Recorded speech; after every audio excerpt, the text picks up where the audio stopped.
Hello everyone, welcome to Frightening Tales.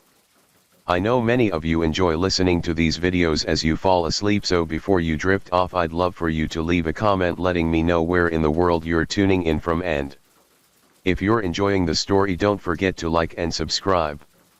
Alright, now let's get comfortable, relax and dive into tonight's case. Story 1-1. Alexander Pearce, cannibal ex-convict. Alexander Pearce was an Irish prisoner who broke out with a number of his fellow inmates. For 9 weeks, they journeyed through the wilderness of Tasmania, and during this time, Pearce ate all his companions. Early life and petty crimes. Alexander Pearce was born in 1790 in County Fermanagh, Ireland. He arrived in Tasmania, Australia in 1821. There, he became a farmer and a petty thief who was in and out of prison. He was usually punished with a beating or whipping, and forced to work in chains for his petty crimes. He was caught stealing the ducks and turkeys of his neighbors and a large wheelbarrow. Pearce was also heavily punished for being extremely drunk and inappropriate on several occasions. However, Pearce would always find a way to escape even if his sentences were only short. The number of times he escaped prison can be equal to the number of times he was charged with different crimes. The authorities, apparently sick of his frequent prison breaks, sent Pearce to Macquarie Harbour, a prison on Sarah Island with thick and unexplored jungle surrounding it. The escape. The Macquarie Harbour, as described by guards and the prisoners themselves, was a totally isolated place with unpredictable weather. The prison was surrounded by forests of huge trees, and the prisoners' main duties were to cut and transport good quality timber. The forests were composed of large myrtle, beeches and tough pines which are used for making boats. The prisoners, apparently tired of the hard and repetitive work, 7 of them, including Alexander Pearce, Thomas Bodenham, Edward Brown, Alexander Dalton, Robert Greenhill, John Mather, and Matthew Traverse, devised a plan to escape. On September 20, 1822, they succeeded in fleeing the prison. The group originally planned to travel by sea, but it didn't work very well, so they impulsively took the track into the mountains and forests. The next inhabited place was 225 kilometers away, and the escapees who braved the vast area were extremely under-equipped. Greenhill chose himself as the spearhead of the team since he possessed an axe that he had discreetly obtained while they were in prison. Cannibalism. Through the hard terrain and forests, the men were already famished after 8 days of continuous traveling. They realized that if they didn't eat soon, they would all perish, and they agreed that their best bet was to eat each other. Due to an unknown reason, the group first killed Alexander Dalton by using their one and only axe. This deed made Brown and Kennerly fear for their lives, so they fled and went back to the prison. Though the two made it back, they shortly died because of overfatigue. For 42 days, the 5 remaining men coursed the wilderness of Tasmania, led by Greenhill, who had a good knowledge of navigation. Since they needed to eat to be able to go on, the next weaker man got killed.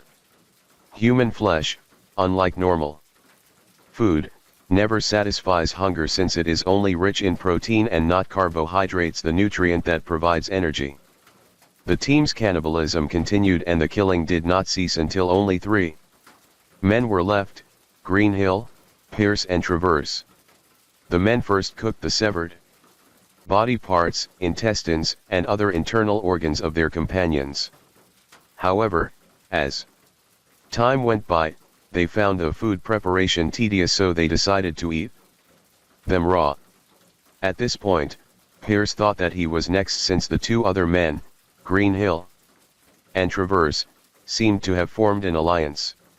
However, Pearce got fortunate when Traverse was bitten by a venomous snake. 4 days, Greenhill and Pierce dragged and carried their dying companion.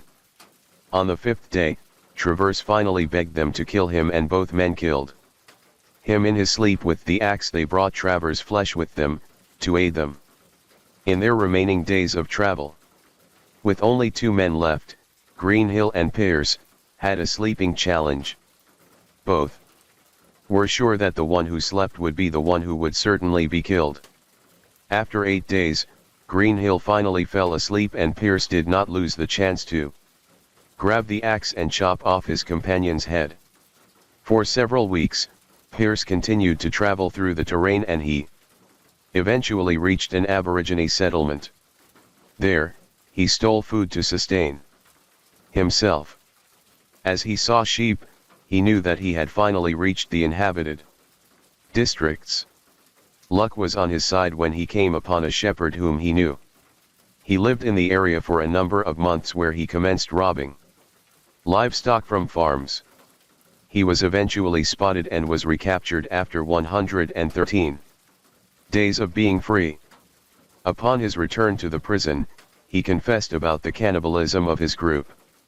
He retold every detail of their journey and claimed that he was the sole survivor. Some of the authorities did not believe the story, especially Robert Knopwood, who firmly assumed that the other prisoners with Pierce were still, either in the wild, or went to stay in other district settlements. Pierce was nevertheless returned to Macquarie Harbour. Second escape and trial. He stayed in prison for several months when he and a friend named Thomas Cox decided to escape prison again. According to Pierce himself, it was him who pestered Cox to come with him, which he later regretted. After 10 days, Pierce surrendered near the King River, which is now called the River of Strahan. However, his young companion Thomas Cox was nowhere to be seen. Upon inspection, the police found some body parts of Cox in Pierce's pockets. The odd thing was, he still had an ample amount of food with him. The act of cannibalism was apparently not necessary for survival. During his trial on June 20, 1824, Pierce admitted that Cox drove him to the end of his wits because the latter was a hindrance. In the course of the escape, Pierce noted that Cox slowed him down because of his inability to swim. The witnesses after Pierce surrendered stated that he was indeed remorseful of his actions, and that he surrendered because of guilt. However, when he was asked why he murdered again, he eerily said that human flesh tastes better than anything else, and it was far better than any meat, may it be fish or pork.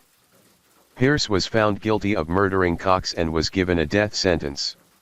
On July 19, 1824, Alexander Pierce was hanged in the town jail of Hobart after the last rites were given by a priest. Story 2. Peter Stump, Werewolf of Bedburg. Overview. Peter Stump was a serial killer and a cannibal, dubbed the Werewolf of Bedburg, during the 16th century. His murders were performed in a gruesome and inhuman way. He ravaged the body parts, ripped out the internal organs, chopped off the arms and legs, and in some cases, ate the unborn child inside a woman's body. His favorites were children, infants, women, and even livestock. Early life. Peter Stump was a farmer in the small community of Bedburg, in Cologne, Germany, a city that was still a part of the Holy Roman Empire at that time. There is some confusion as to Stump's real name, with the variations of Stub or Stump, since it is believed to be coined due to the fact that his left hand was severed. Some references state that his real name was Griswold. Stump was a respected figure of the community, apparently because of his incredible wealth and influence. His date of birth was unknown, but it is hypothesized that by 1580s, his wife had already died and he had 2 children, 1 girl and 1 boy. Stump and his family lived in a time when there were conflicts between the Catholics and Protestants. The armies of both parties would meet in the heart of Bedburg, and encounters would usually leave casualties. Also, it was during that era when there was a large epidemic caused by the Black Plague. Conflict and death were not uncommon in the region where Stump lived. To his fellow villagers, Stump was a very wealthy and decent man who lived with both his children and was sometimes visited by some of his relatives. However, the truth was, he had an intimate relationship with one of his kin and he constantly abused his daughter. The father-daughter incestuous relationship eventually resulted in the birth of a baby boy. Murders.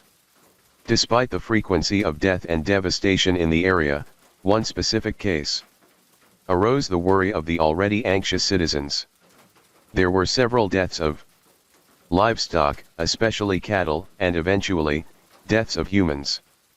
At first, they thought that they were caused by an enormous wolf.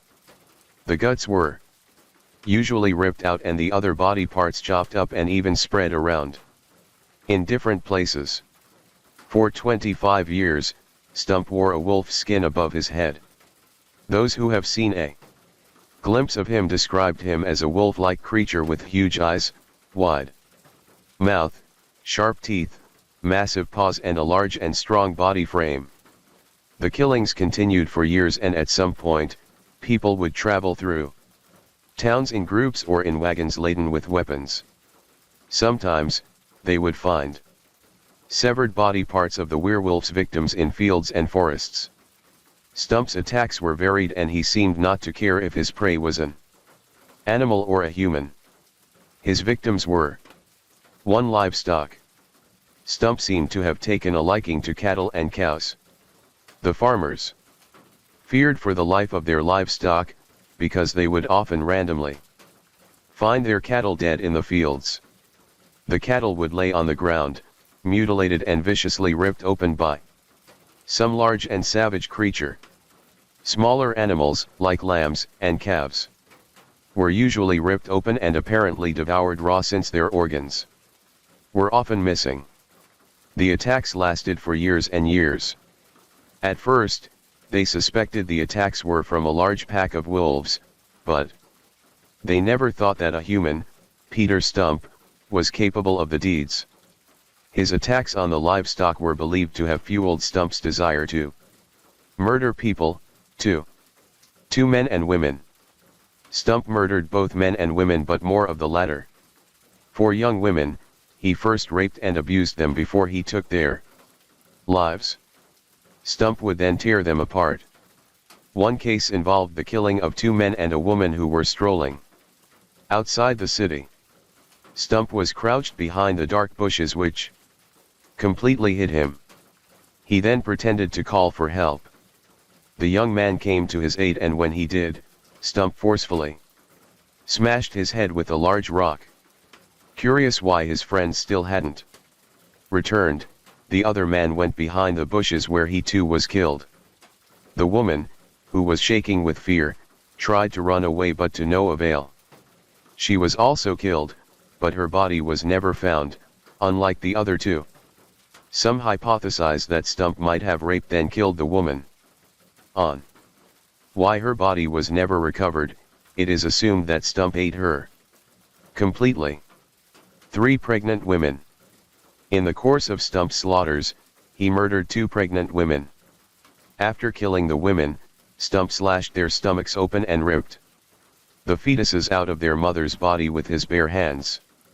He would then proceed to eat the still beating heart of the infant.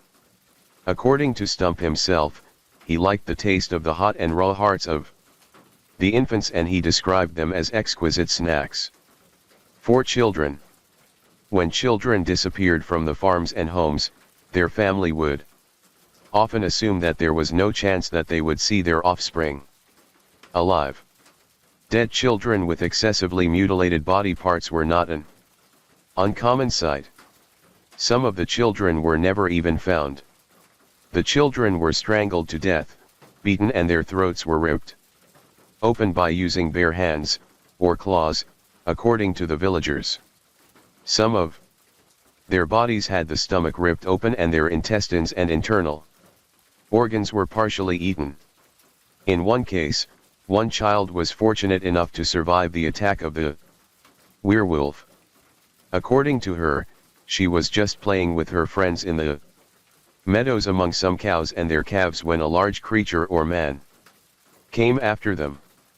Stump eventually got hold of her and he tried to gash the child's throat with his hands. Luckily, the child was wearing a high collar and she had the chance to cry for help. The cows heard the girl's cries and it startled them. The cattle then went after Stump. Another notable case of Stump's slaughter was that of his own family. The result of the incestuous relationship of Stump and his daughter Belle was a baby boy. Upon interrogation, Stump admitted that he killed his own son. He detailed that he led his young son deep into the forest, beat him to death and ate his brains raw. Capture. The villagers were certain that a ravaging animal, most probably a wolf, was on the loose. It caused numerous livestock deaths and deaths of women, children, and infants. Hunters set out to capture the animal, so they coursed the forests with dogs in pursuit of the culprit. According to one hunter, they apparently chased and cornered a large wolf, but it changed into Peter Stump in front of their eyes. This side of the story is disputed and the supposed transformation was just Peter Stump taking off his wolf hide. The hunters could not believe their eyes because Stump was a respectable man in the community. Nevertheless, he was brought to trial. During the trial, Stump told the authorities that at the age 12, he made a pact with the devil. Their deal was that he would sell his soul in exchange for earthly pleasures. However, Stump described himself as a wicked person who liked destruction, blood, and cruelty. So, the devil gave him a belt that enabled him to transform into a werewolf, whose main goal was to kill and eat humans. He confessed to killing the farmer's livestock, mutilating the young and unborn children and sexually abusing women, then murdering them. He also admitted that he was in a relationship with his daughter, his relative, and a female demon. The witnesses stated that Stump had the habit of walking through the town's streets and greeting the families and friends of his victims, who had no idea that the wealthy farmer had caused their beloved's death. In the end, Peter Stump admitted to having killed 14 children, 2 pregnant women and 2 fetuses, during the 25 years before he was caught. Of the 14 children, 1 was his own child. The number of murders in that time was far beyond the number that Stump confessed, and the authorities believed that those were also his doing. Execution. On October 28, 1589, Stump was found guilty of all the murders that he confessed to. His daughter and his mistress were also found guilty for being accomplices to the crimes. The 3 of them were sentenced to death, 3 days after, on All Hallows Eve of 1589. On October 31, 1589, the execution of Stump was noted as one of the most brutal executions in history. His body was laid and strapped on a wheel in a spread-eagled position. Metal pincers were heated until they were red hot and flesh from 10 different parts of his body were slowly pulled off his bones. His arms and legs were hit with the blunt end of an axe to break them completely and prevent him from crawling out of his grave. All of this was done while he was still alive. To finally kill him, he was beheaded and his body was burned in a big bonfire in the town square. His daughter and his mistress were also publicly executed and burned on stakes beside Stump's body. The magistrate ordered a warning to potential worshippers of the devil to be erected on the site of Stump's execution. The wheel used to kill Stump was set on a high pole, 16 strips of wood were hung to represent all his victims, the body of a wolf was placed on the very top. And above it, Stump's severed head was put in place of the animal's head. Analysis. Hundreds of years after Peter Stump's killing spree, psychologists hypothesize that he was actually suffering from clinical lycanthropy, a kind of schizophrenic condition wherein a person experiences random bouts of neurosis, delusions, slurred and incoherent speech and inappropriate and disordered behavior. Peter Stump's behavior can be explained as lycanthropic attacks wherein he lost his reason and eventually lost his mind. People who experience lycanthropy are people whose fears exceeded their mechanisms of coping, which in turn makes them project their fears onto other people. Story 3. Yu Young-chul, Killer of Women and the Wealthy. Overview. Yu Young-chul is a South Korean serial killer and cannibal. He has confessed to killing more than 20 people in Seoul. His killing spree was basically fueled by his intense hatred for women and well-off citizens. Early life. Yu Young-chul was born in a small village in the Jeolla province in April 18, 1970. He was the son of a simple housewife and a war veteran, who, though at some time amassed quite a good fortune, lost everything to gambling. Both his parents were minimum wage earners by the time Yu was born. Yu and his parents lived together with his grandmother, who later revealed to the child that his birth was not planned and that his mother once considered aborting him. Yu was still young when his parents separated and he and his grandmother moved to his father's house in a nearby province. The area was highly impoverished to the point that their only access to water was a single public well, which catered to hundreds of families. His family was very underprivileged, a reason why he was always bullied and made fun of in class. No matter how hard life was, and despite him being colorblind, Yu still tried his best at school. He was an artist at a young age. He played instruments such as the guitar and the piano. He painted, sang and read poetry. His interest in the arts in elementary school made him choose an art high school. However, he did not gain admission to the school because Yu's family could not afford the tuition fees. It was also during this time that his father died and he came back into the care of his mother, who enrolled him in a technical school. While he was at school, Yu committed a number of petty crimes for which he was in and out of prison. Later in his life, Yu was diagnosed with epilepsy, and his younger brother, who was a manic depressive, committed suicide at the age of 32. Crimes. Yu committed a number of petty crimes before starting his killing spree. His criminal history started when he was a sophomore high school student. Because of his inability to buy one, he stole his neighbor's guitar and cassette player in 1988. 3 years later, he was again convicted for theft and he was sentenced to 10 months in jail. The number of crimes Yu committed increased rapidly during the years, but it didn't stop him from starting a family. In the early 1990s, he met Wang, a masseuse. He fell in love with her and married her on June 23, 1993, but he was imprisoned soon after. When he got out again, the couple had a son. In the succeeding years, Yu continued offending, including theft, selling illegal pornography and fraud. In 2000, however, his crimes became graver when he sexually abused and raped a young girl.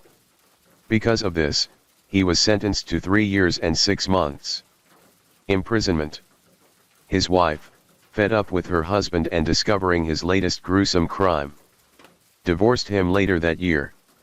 In total, Yu has been convicted 14 times and served 11 years in prison, cumulatively. Murders. Yu was released from prison in 2002 and he sustained himself by extorting money from prostitutes using a bogus police ID. 1 year after, Yu started his killing spree. His victims initially comprised of wealthy people and eventually he included women involved in prostitution. For wealthy victims, he usually targeted random, well-off residences during midday or afternoon, when the adults were usually working, and only the old or very young were left at home. For women, he would lure them to his apartment. And there, he would rape and kill them. In 4 of the murders, you confessed that he ripped his victims open and ate their livers. 1 First murders, old couple. On September 24, 2003, you broke into an elegant residential building in a high-end part of Seoul. His victims were an old couple aged 73 and 68. You broke into their house. And the 73-year-old professor was the first person he saw. He attacked the old man and hit his head with a 4-kilogram hammer, which resulted in a crushed skull. You then saw the old man's 68-year-old wife. He chased her, beat her to death and smashed her head several times. 2 second murders, triple murder. On October 9, 2003, just days after his first murder, you again broke into a large house in Jongno-gu, Seoul. You killed 3 people, which included an 85-year-old woman. 3 Third murder, murder of a well-known person. 7 days after he committed a triple murder, on October 16, 2003, you entered a house and killed a 69-year-old woman who was described as a well-known and financially stable figure in Seoul. 4 Fourth murders, triple murder. On November 18, 2003, he broke into a mansion in Jongno-gu, Seoul. It was the house of a prominent and very wealthy family. The 87-year-old house owner was killed once again with a hammer. Her housemaid, aged 53, and her newborn granddaughter, were also murdered. Using the hammer, you then tried to open the house's safe, but it only led to a minor injury. He then burned down the house to remove any evidence of his crime. A month after his latest murder, you met another girl, a prostitute, whom he fell in love with. When he proposed marriage, the girl quickly turned it down after discovering all of you's crimes. She told you not to come and see her again. Enraged, you pledged to take out his frustration on other prostitutes. He vowed to murder as many as he could. 5 Fifth murder. Fueled by his new anger against women, you had shifted his killings to the sex workers in the capital. His first murder of a prostitute was on March 16, 2004, when he saw a target in the Mapo district. He pretended to avail himself of the girl's services and then strangled her to death. You then chopped up her body and discreetly buried her remains near the University of Sogang. 6 Sixth murder. Around April or May of the next year, you did not murder in the sex houses anymore.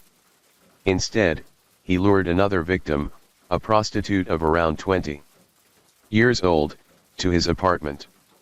He knocked her out using his heavy hammer and mutilated her body in his bathroom. He also severed his victim's head. You took the prostitute's remains near a temple in Sidamangu and buried her there. 7 Succeeding murders. For his next murders, from May to July 2004, you killed an additional 9 prostitutes from various red light districts in Seoul. He employed the same procedure. He enticed the victim to his apartment. And once there, he would sexually abuse them, smash their heads with his hammer, behead, mutilate, and then put the victim's severed body parts in separate plastic bags. To hide the bodies, you buried the plastic bags containing different body parts near the gorge at the back of the Bangwon Temple and Yonsei University. Arrest and confession. By July 2004, the number of missing prostitutes rose and the sex houses became suspicious.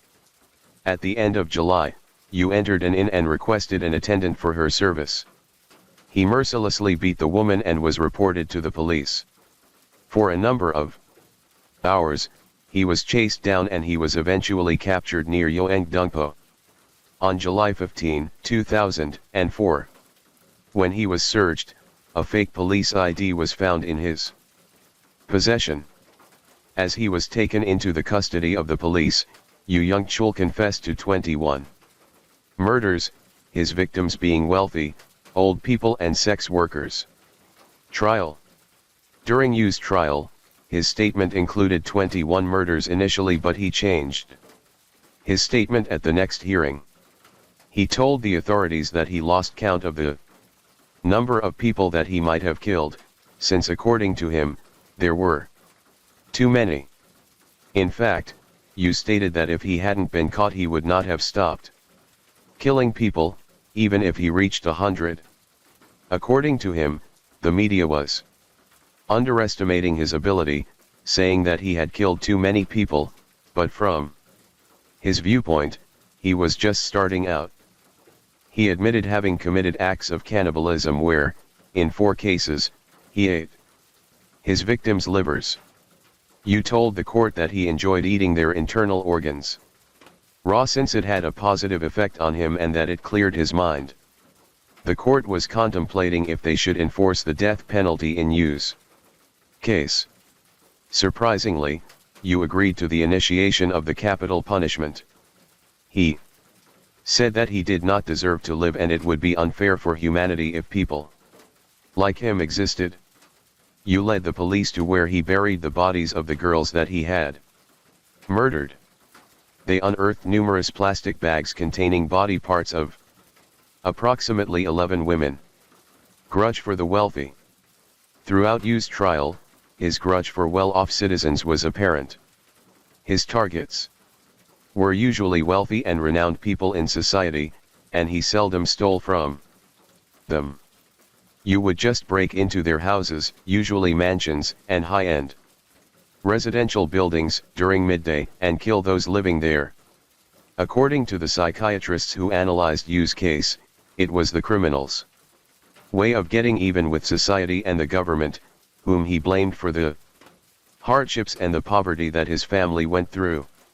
Yu killed as he had a grudge against the social system that praised the rich and made them even richer, but undermined the poor, who, despite their perseverance, couldn't improve because of the system that governed their nation.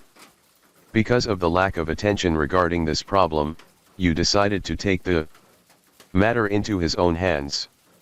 Grudge against women. Another driving force behind Yu's murders was his hatred for women. At a young age, Yu experienced rejection from his mother herself, which sparked his dislike for women. The second instance that intensified his hatred was the divorce from his wife in 2002, who left him while he was still in prison. Yu confessed that he planned to kill her but didn't because he was thinking of their son. Yu was believed to be mentally unstable during that time. The third, and last instance that drove him over the edge was when he found another girlfriend, a prostitute. He proposed to her but he was, again, rejected after she discovered his crimes. After that incident, Yu shifted his focus on murdering and butchering prostitutes. Sentence. Though Yu expressed that he had no intention of stopping his murders, he said that he was deeply sorry for his crimes and that his victims did not deserve to die. Throughout the trial, he seemed to be emotionally unstable. One moment he seemed smug and showed no remorse, in another, he would bow his head and appear ashamed. Yu was sentenced to death for 21 murders. The date of his execution, however, is not yet set since South Korea has never given the death penalty since 1998. Story 4. Philip Onyansha, the Vampire of Kenya. Overview. When Philip Onyansha, a Kenyan national, was in high school, he joined a cult whose aim was to murder a certain number of people. Onyansha was tasked with killing 100, but he only managed to kill 19 victims, mostly children and women. He claimed that the blame should not be on him, but on the evil spirits that gave him the intense urge to kill. Onyansha, however, admitted having enjoyed drinking his victims' blood. Early life. Philip Onyansha was born in 1978 in Kenya and was the son of a farmer, Samuel Onyansha, and a businesswoman, Esther Onyansha. Onyansha went to school at the Kenyatta High School, where he was initially highly commended. According to his teachers, Onyansha used to be an extremely intelligent boy at school. During his first year in high school, he topped his exams and was deemed an above-average student, always getting straight A's. His professors recalled that Onyansha talked in an eloquent and authoritative manner that made his classmates look up to him. He led the class in terms of academic achievements and at the same time, extracurricular ones. Onyansha often represented his school in sports-related activities, such as ball games and athletics. His first year in high school turned out very promising, but when he reached the next level, there was something off about Onyansha's behavior. His mentors noted the decrease in the boy's competency, and they were surprised that he emerged with a C- in a very important examination. They recalled that everything went downhill after Onyansha was suspended for weeks because of a minor bullying incident. He was abruptly readmitted because of the lack of evidence, but when he came back to school, he wasn't the same bright boy anymore. Cult and kidnap gang. In reality, however, Onyansha confessed that his teacher encouraged him to join a cult in 1996. The cult, according to him, would help him graduate faster and would make him one of the wealthiest men in Kenya. The system of the cult, conversely, was for a member to kill 100 people so he/she could advance to the next level and meet the leader. His involvement with the dark organization was never known until he confessed to the police. Onyansha described the cult as an organization governed by evil spirits that gave them a special power to seduce, charm, or hypnotize people. His modus operandi was to always greet his victim first. The greeting serves as the start of the ritual, and the victim follows him wherever he wants. In a later admission, Onyansha confessed that in the act of killing, he was under the influence of the evil spirits.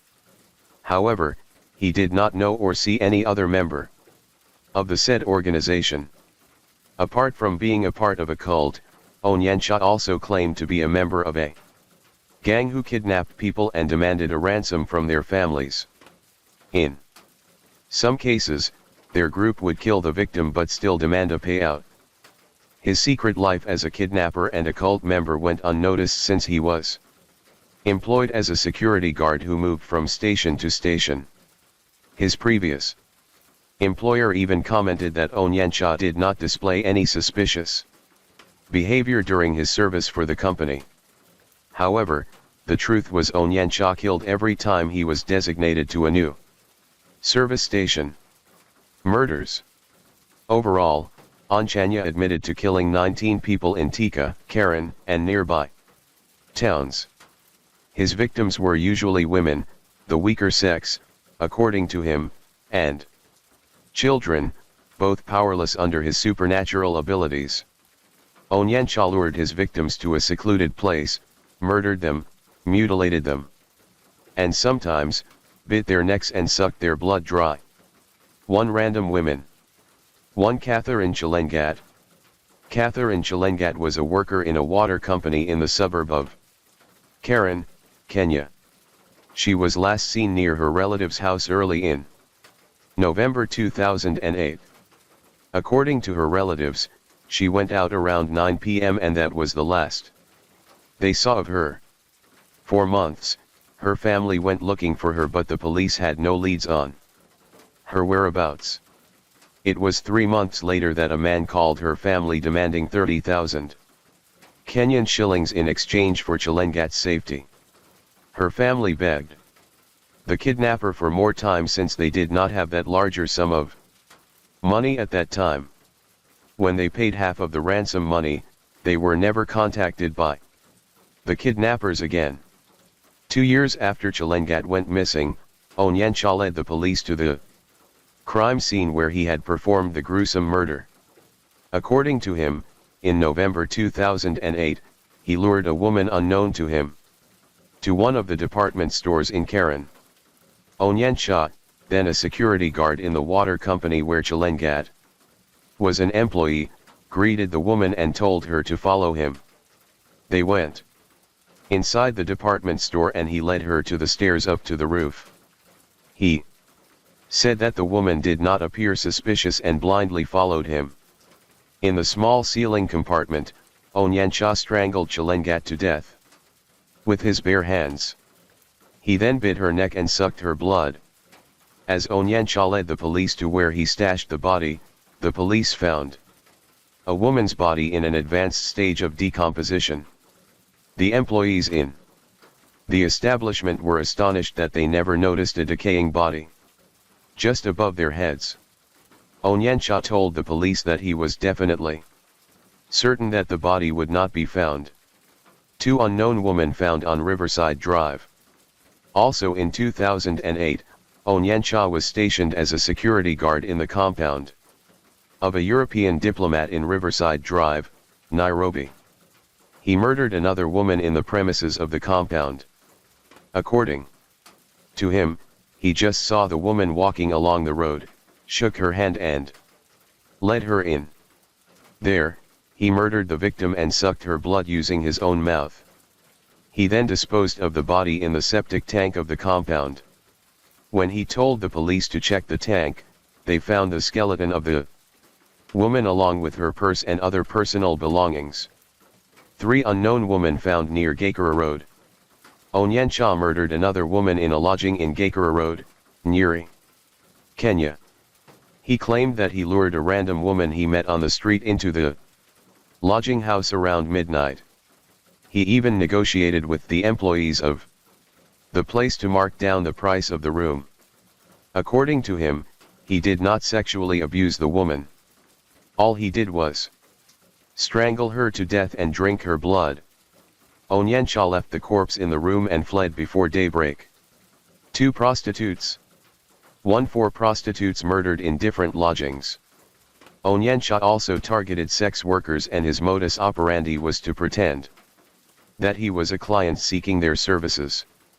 In different lodgings in Thika, he murdered 4 prostitutes all on different occasions. Onyencha strangled them to death. 2 Helen Nyambura.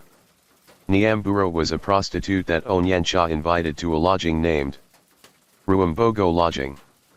Onyencha invited the woman, rented a room in the said lodging house and killed her with his bare hands. The morning after, Nyambura's body was found in the room that they had occupied and her death was all over newspapers and TV reports. However, Onyencha claimed that he was not even anxious because the evil spirits from his cult assured him that he would not be caught. 3 Jacqueline Wambui. After he murdered Nyambura, he then murdered Jacqueline Wambui, another prostitute in the Thika area.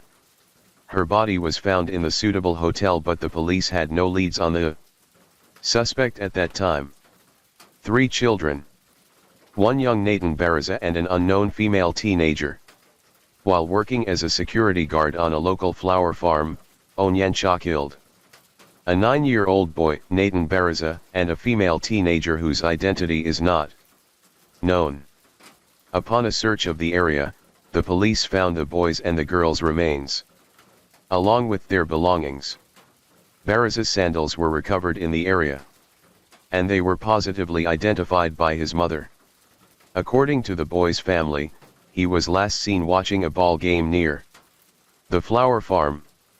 Months after his disappearance, a note was found in front of the farm, demanding almost 100,000 Kenyan shillings in exchange for the boy's life. In the case of the unknown remains of the teenager, the police suspect that an innocent suspect was charged for her disappearance. Arrest and confession. In 2010, Onyencha was arrested when the police tracked the number that he used to contact the family of another victim for ransom money. Upon his arrest, Onyencha confessed not only to the kidnapping crimes but also to the murder of 19 people. The man said that he was thankful that he was caught by the police, as it was his way of getting out of the curse of his cult, and stopping killing. These are the main things that he told the authorities. He was recruited by his teacher to a blood-sucking cult back in 1996. His aim was to kill 100 people in the span of 5 years to improve his position in the cult, but so far, he had only murdered 19. Onyencha stated that he did not meet any of the cult's members. The evil spirits governing the cult gave him the urge to kill and suck his victims' blood. These spirits would tell him when and where to kill, and that the children and women victims were sacrificed to the evil ones. He admitted strangling them to death and drinking their blood thereafter. Onyencha, although under the instructions of the evil spirits, developed a passion for killing and sucking his victims' blood. He only killed women and children since he viewed them as weak and vulnerable. He was happy to have confessed and that he was incredibly sorry for the murders that he had committed. He stated that he was not himself when he killed, and that he had already lost all power and influence over the evil spirits. Onyencha led the police to all the areas where he dumped the bodies of his 19 victims. Although Onyencha admitted that he never sexually abused any of his victims, the psychologists suspect that he was not telling the truth, since the mindset of a serial killer usually has a sexual component. Onyencha is still in custody and awaiting trial. Story 5. Robin Gisht, Chicago Rippers crew leader. Overview. The Chicago Rippers crew, comprising 4 people led by Robin Gisht, were the culprits in a string of female murders in Chicago, Illinois, from 1981 to 1982. Apparently, they picked women at random from their red van and raped and mutilated them. The gang cut their breasts using a piece of wire in a satanic ritual while the leader read satanic Bible verses. Gisht and the 3 other associates would mince the breast and eat it, raw. To finally kill the victim, they would smash the woman's skull until her face was far from recognizable. Early life. Robin Gisht was born on November 30, 1953, and he was a local of Chicago. In some reports, Gisht had a growing obsession with perverted things even when he was still a teenager. In fact, he molested his younger sister so many times that his parents sent him to live with his grandparents. As he grew older, Gisht became overly interested in Satanism and he had different interpretations of Bible verses. He also became a part-time employee of John Wayne Gacy, Jr., Chicago's killer clown, who sexually abused and murdered about 30 men and hid their corpses in tunnels under his house. Gisht was one of the young teenagers that Gacy commissioned to dig the large tunnels, which Gisht didn't know how the latter would put them into use. However, in some of the killer clown's murders, he stated that he was not in Chicago when they happened and he assumed that his accomplices, one of them was Gisht, had performed the murders without his knowledge. Gisht, on the outside, was a charismatic and a rather manipulative person. Women involved with him later claimed that they would have a good relationship at first, until they discovered his strange sexual desires. Gisht would request his lovers to cut their own nipples, stating that he wanted to know how they worked. Probably due to fear, or even love, the women would obey and give him what he wanted. But their pain would not end there. Gisht would explore the open wound and closely examine the severed nipples. This obsession led to the end of The relationships. Despite this, Gisht still managed to find a woman who would marry him. According to one of his associates, later in the couple's married life, Getch also cut off his own wife's nipples. Chicago Ripper's crew. Gisht, with his charisma and power over people, persuaded three people, Edward Spreitzer and the brothers Andrew and Thomas Kokoralais, to join his cult that honored Satan. Like other satanic cults, the group was controlled by the leader, in this case, Gisht, who claimed to have contact with the devil. Together, they would perform sexual and gruesome acts on the women and their severed body parts. Modus operandi. In the string of murders, the group would go around town with their red van, and pick a woman, usually aged between 20 to 30 years, at random. They would bind her and in some cases force her to take drugs. They would then rape, mutilate, and strangle the victim to death. In every case, however, one of the victim's breasts was cut off. The usual causes of the victim's death was strangulation, bleeding through the large gaping wounds in their breast, and a smashed skull caused by an axe. Rituals. In the later confessions of Thomas Kokoralais, he detailed the rituals that they performed in Gisht's attic, a local motel or their kidnapping van. Gisht decorated his attic with red and black inverted crosses and an altar with a red cross. The group would perform rituals at night, when Gisht's wife went out to work. The severed breasts were taken to the attic and each of the men would masturbate on the piece of flesh while their leader read satanic Bible verses aloud. When everyone was done, Gisht would cut the breasts into smaller pieces and distribute them as a form of satanic communion, and they all would eat the chopped flesh raw. Then, Gisht would put all the severed breasts into a sort of a trophy box. These deeds, as believed by Spreitzer and the two Kokoralais, were a form of sacrifice to Satan, and they were forced to obey Gisht in fear of what he may do to them, since he had the power and communication with the Dark One. Murders. The murders that the group committed between 1981 to 1982, accounted for 20 deaths of random women from Chicago. Their bodies were often found in graveyards, rivers, and abandoned places, usually undergoing advanced decomposition due to the large wounds from their open chests and breasts, or smashed head. The motive is believed to be of a ritualistic nature rather than theft, because the victim's belongings and money were almost always intact. 1. Linda Sutton. Linda Sutton, a 28-year-old prostitute, went missing around May 1981. She was kidnapped by the crew while she was walking the street. She was taken to a wooded area near the dump site, and handcuffed. The men raped her and removed her breasts. They left her at the dump site. When a maid from a hotel in Villa Park reported smelling something awful in that part of the area, the owner called the police and they found the body of a woman in the field amongst the scattered garbage. The woman's body was in an advanced state of decomposition, but her estimated time of death was only 3 days ago. The experts believe that the condition of the corpse was caused by the open wound of her breasts, giving parasites a large space to enter and rapidly cause her body to decay. 2. Lorraine Borowski. Borowski was an employee in a real estate office in Elmhurst, and she had been on her way to the office on May 15, 1982, when the crew offered her a ride.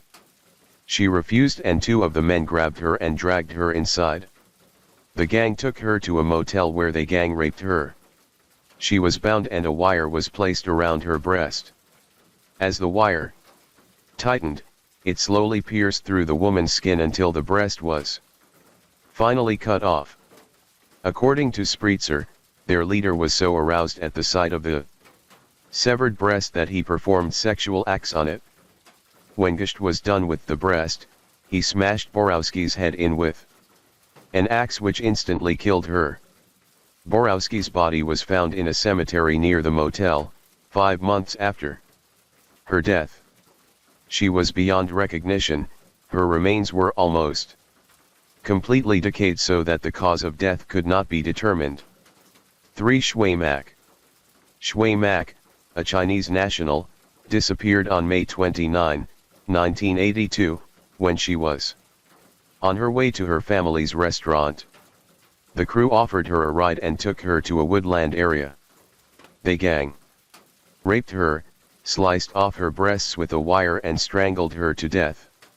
Her body was recovered in a construction site in Barrington, 4 months after her murder, and the police had no leads as to the perpetrators. 4. Rose Davis. Rose Davis was a businesswoman who was walking to work in the middle of 1982. She was forced into the van by the crew where they killed her with a small axe. Her body was found in a dark alleyway 3 months later, and it is believed that she tried to fight back. Dried blood was observed on her anus from the slashed internal organs, and her face was smashed from repeated strikes of an axe. 5. Carol Pappas. Carol Pappas, the wife of a well-known player of the Chicago Cubs, was abducted while she was shopping in Wheaton, Illinois on September 11, 1982. She was never seen alive again. Her remains were located 5 years later and her death ruled an accident. 6. Rafael Torredu. Hours after the incident of the attempted murder of Beverly Washington, one of the crew's victims, a drug dealer named Rafael Torredu, was killed. The crew allegedly shot the man and his companion. 7. Other murders.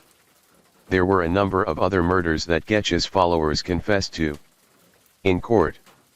Spritzer described the murder of 2 black prostitutes on different occasions. The first one was picked up by their van, taken to an alleyway, where she was raped and had her left breast removed by a knife. The other one was shot in the head and had her breast cut off.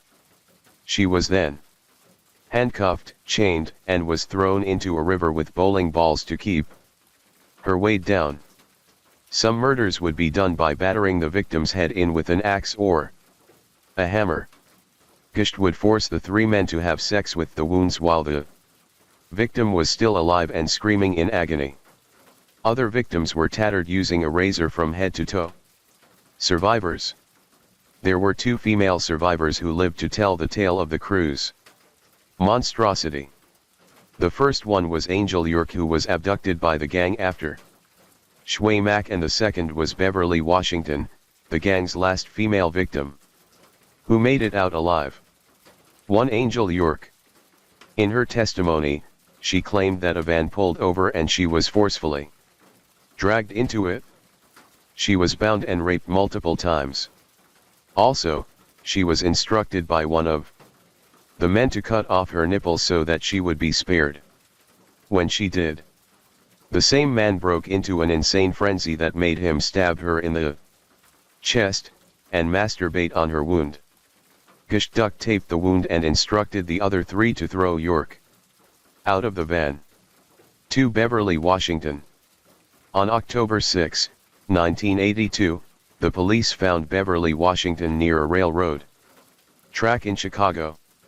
She was naked and was bleeding profusely from a large wound where her breast had been cut off. When she recovered, Washington was able to describe the attempted murder.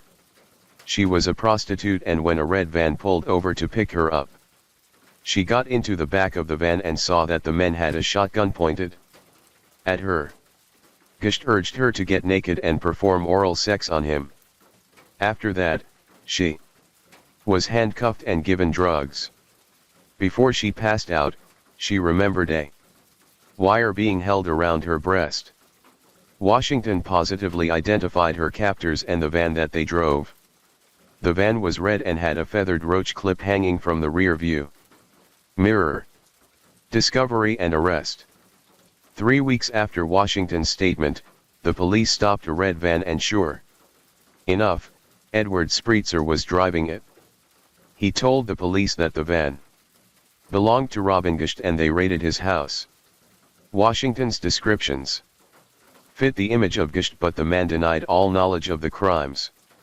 When he was first arrested, the police did not have enough evidence on Gisht, so he was released. However, Gisht, the two Kokoralais and Spritzer were arrested after the authorities found out that they rented a room at the motel near the site where Linda Sutton's body was found. Trial.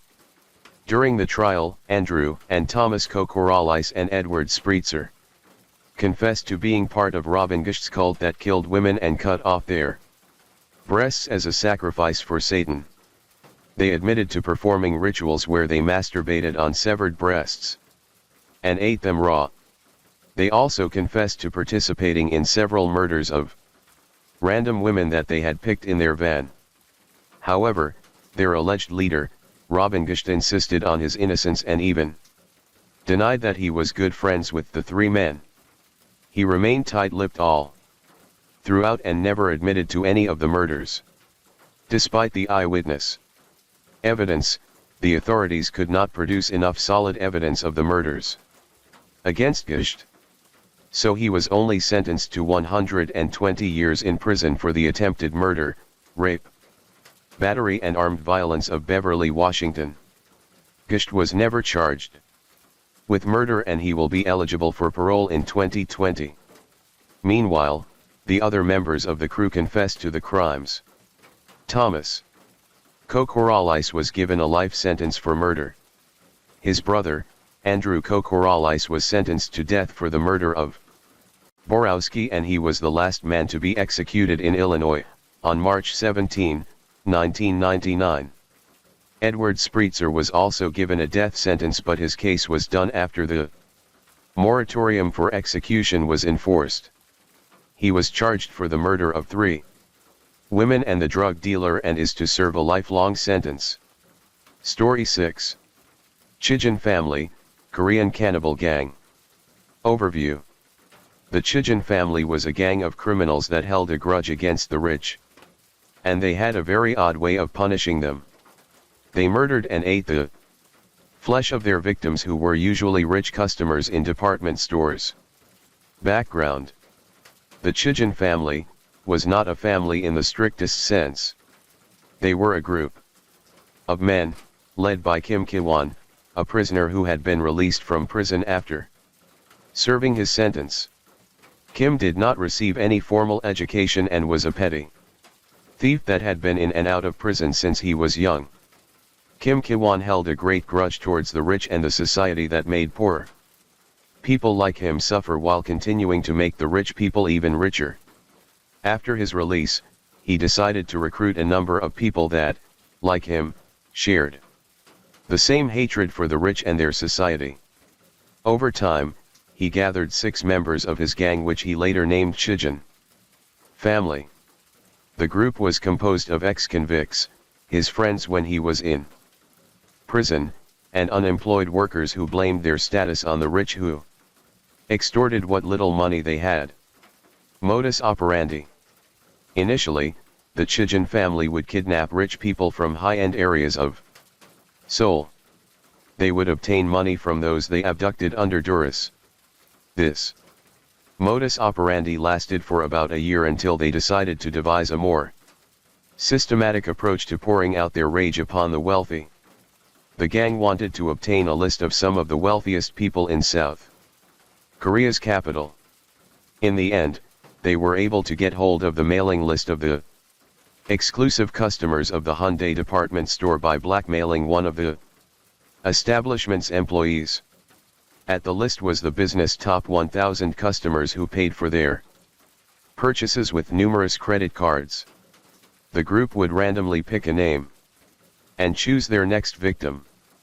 The Chijin family would locate the selected rich person, kidnap him/her and take him/her to their hideout in the hilly part of the city. The group owned a house, far from the city and in total seclusion. There, they would torture and mutilate those that they had kidnapped. It is not known if the group performed sexual abuse, but after committing the Murder: they would cut up their victims and eat their flesh raw. To dispose of what remained of their victims' bodies, the Chichen family would either bury them on the remote hillsides surrounding their hideout or burn the corpses on a made-to-order incinerator big enough to hold human bodies. Arrest and trial. The last person that the group kidnapped fortunately escaped the gang before he was tortured and killed. He saw the hideout, the incinerator, and some scattered belongings that he was certain didn't belong to his captors. He tipped off the police and they responded quickly in the hope of capturing the culprits that had been associated with a number of disappearances in Seoul. On November 1, 1994, all of the Chichen family and Kim Ki-won were charged with the murder of the 5 people who had reportedly been kidnapped in the same year. Throughout the trial, the perpetrators did not show any remorse and gruesomely detailed how they ate their victims to relinquish their faith in humanity and sate their anger for the rich. All the members of the Chichen family admitted to the murders attributed to them. And one of them even claimed that his only regret was they weren't able to murder more wealthy people. In 1995, all 7 of them were executed. Story 7. Boone Helm, the Kentucky Cannibal. Overview. Boone Helm, a man that traversed the mountains of West America in the late 1800s, was dubbed as the Kentucky Cannibal because of his insatiable desire for human flesh. This flesh usually came from random people that he met during his travels. Early life. Boone Helm was born on January 28, 1828, in the county of Lincoln, Kentucky. He was born into a family that, although not very famous, had a good reputation in the community. At an early age, Helm and his family moved to Missouri. Helm, as a teenager, was known to be a boy that had the habit of displaying his bravado and manliness. He would often ride his horse and performed several tricks, such as throwing a knife to the ground and picking it up while still riding the animal. There was also an occasion when Helm burst into a court proceeding that he was not a part of and verbally attacked the judge. Despite his rough behavior, he still ended up married. However, he continued to be a violent and inappropriate man. Helm was known to abuse his wife and would barge into establishments whilst riding his horse. First murder. Around the 1850s, the time when the gold rush in California broke out, Helm decided to go on a journey to try his luck in the gold fields.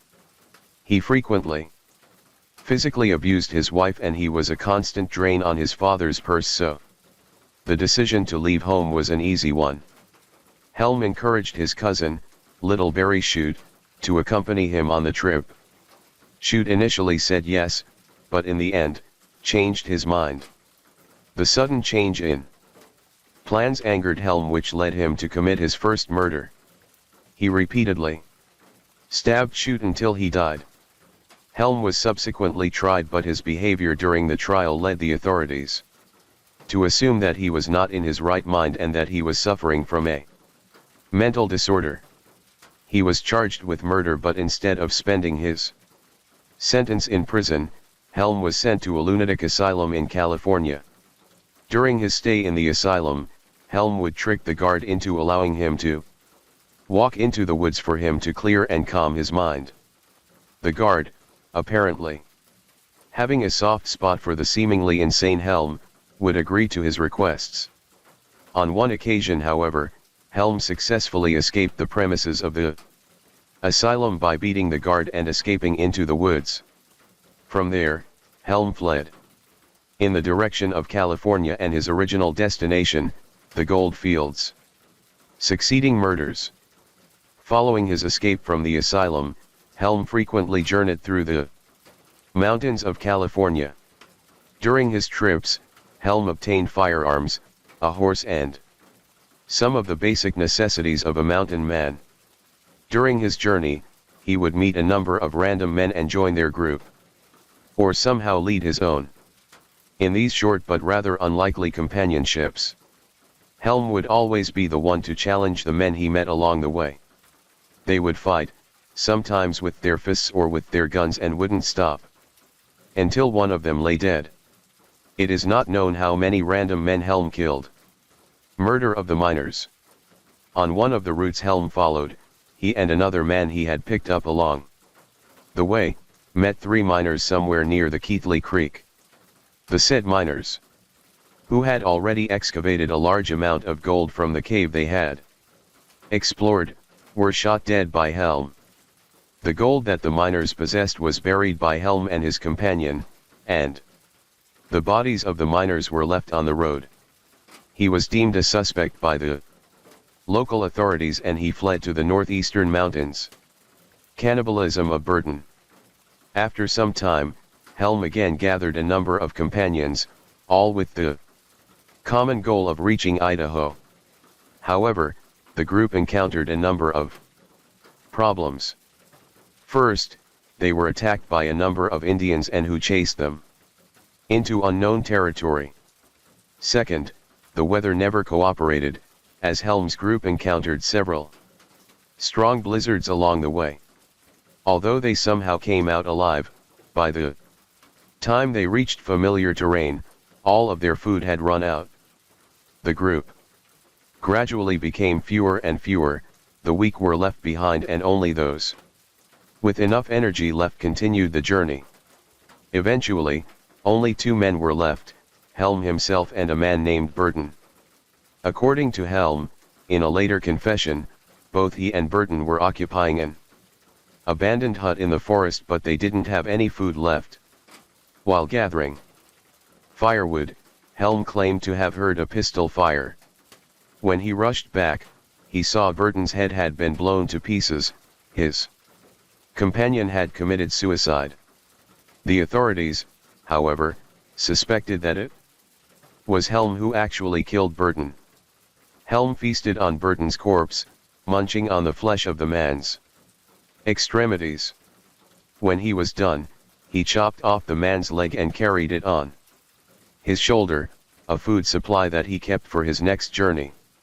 Hired killer of the Mormons. Helm continued south where he met a kind rancher named John Powell. The rancher took care of him.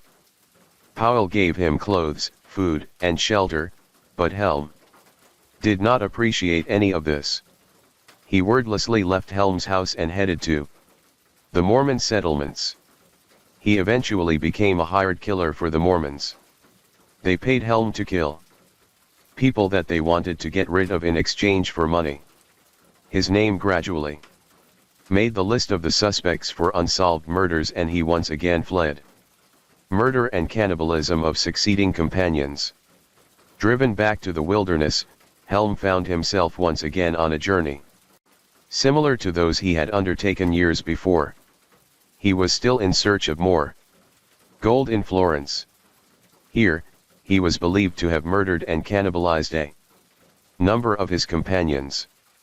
A man named Dutch Fred, equally known as tough and violent a man as Helm, was murdered by the latter while he was unarmed. Helm was supposedly up for trial for murdering Fred, but his brother, known as Old Tex, paid off all the witnesses. With all the witnesses gone, Helm got his freedom back. Arrest and execution.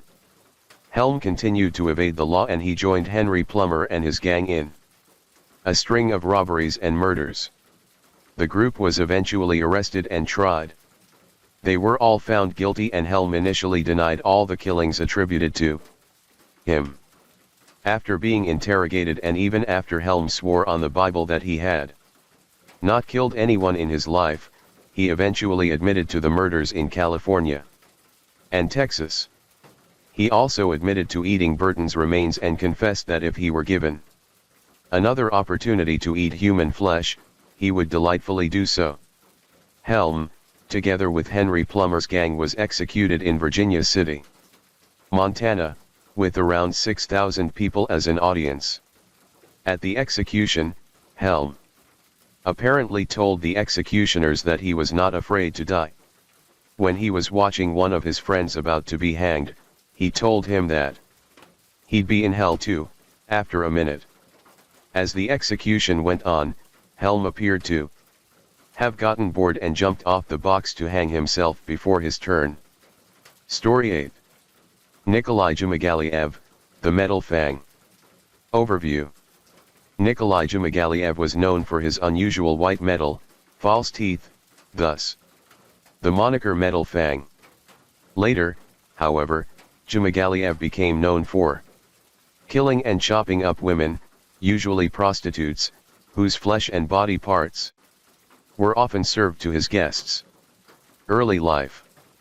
Nikolai Zhumagaliyev, born on November 15, 1952, was the son of a Kazakh man and a Belarusian woman. Zhumagaliyev led a pretty normal childhood, as far as is known. He went to school and entered the army. Zhumagaliyev, for those who knew him, was a fairly well-spoken and clean-shaven man who could make any woman fall in love with him. In 1977, after being in a number of relationships, he contracted syphilis and trichomoniasis, all sexually transmitted diseases. He didn't have any problems with relationships with women, but later, he admitted that his main goal was to eradicate prostitution in the world, and he was positively against matriarchy. When he failed to gain entry into the Kazakh university, Zhumagaliyev decided to travel all over the Soviet Union and had numerous different jobs. He eventually settled in his hometown, Uzunagach, Kazakhstan, to become a fireman.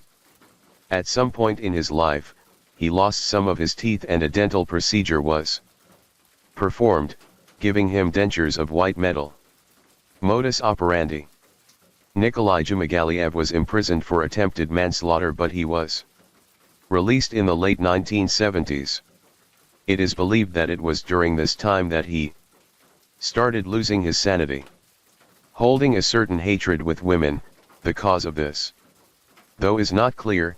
Zhumagaliyev murdered women, especially prostitutes, cut them up and then cooked them. First murder. Zhumagaliyev's first murder was on January 1979. According to him, he carefully planned his first crime. He expressed his passion for hunting and he wanted to feel what it was like to hunt a woman. The victim, who was a woman he had chosen beforehand, was walking alone in a deserted street. Zhumagaliyev ran after her and strangled her with his arm. When the woman tried to shout and resist, he slashed her neck and fed on the flowing blood. After hiding from some vehicles that passed the murder site, Zhumagaliyev stripped the victim naked, severed her breasts, and opened up her stomach to dissect and remove her ovaries.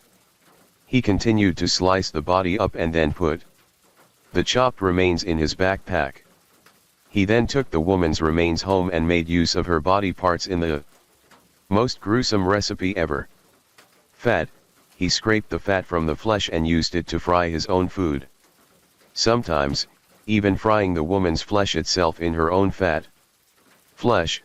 Zhumagaliyev used a meat mincer to make ground meat from the woman's flesh. He made dumplings with them and then pickled some lean meat. He tried to grill the lean parts of the woman's flesh, but it was too chewy, so he cooked it together with her fat. Heart and kidneys. He also chopped up the heart and the kidneys and grilled them. According to Zhumagaliyev, he ate the woman all by himself and it took him about a month to finish everything. Succeeding murders. Those who know him would describe him as a man who liked to spend time by himself. He enjoyed strolling on the road beside the river, which appeared quite normal. However, the truth was, this was the spot where he lured his next victim. First he would strike up a conversation with her and then encourage her to follow him to a secluded place. There, he would sexually abuse the victim and kill her by hitting her head with an axe. He would then proceed to eat some of the flesh or drink her blood, and chop up the body in a way that he could fit the pieces into his bag. He would take the chopped up remains to his house, store them and cook them for different occasions. In some cases, he would lure the woman to his apartment and he would murder her there. In fact, at one of the parties that Zhumagaliyev threw, he killed one of his female visitors in a room. One of the male visitors allegedly saw the scene, and Zhumagaliyev, apparently afraid of being caught, shot the man dead. The case was dismissed as an accidental shooting. In total, 9 deaths were attributed to Zhumagaliyev, all of whom he sexually abused, murdered, mutilated, and then cooked and ate their flesh. After carving off his victims' flesh, he would store them in his refrigerator and gradually cook them into gourmet dishes, snacks, and main meals that he often served to his friends when he threw a party. These parties, as later noted, were usually held after his murder's arrest. During one of his parties, 2 of Zhumagaliyev's drunk friends found their way into the man's kitchen. As they were looking for something to drink, they opened the refrigerator and found a woman's severed head facing them. The men panicked and they alerted the police. Zhumagaliyev was arrested and found guilty of at least 7 murders. However, after a psychological evaluation conducted before the trial, he was deemed a schizophrenic and thus, not in a sane mind to stand trial and also not solely responsible for the murders on the grounds of insanity. He was sent to a mental institution, but as he was being transferred some years after his admittance, he managed to escape. He was free for around 2 years and it is unknown whether he committed crimes during that span of time.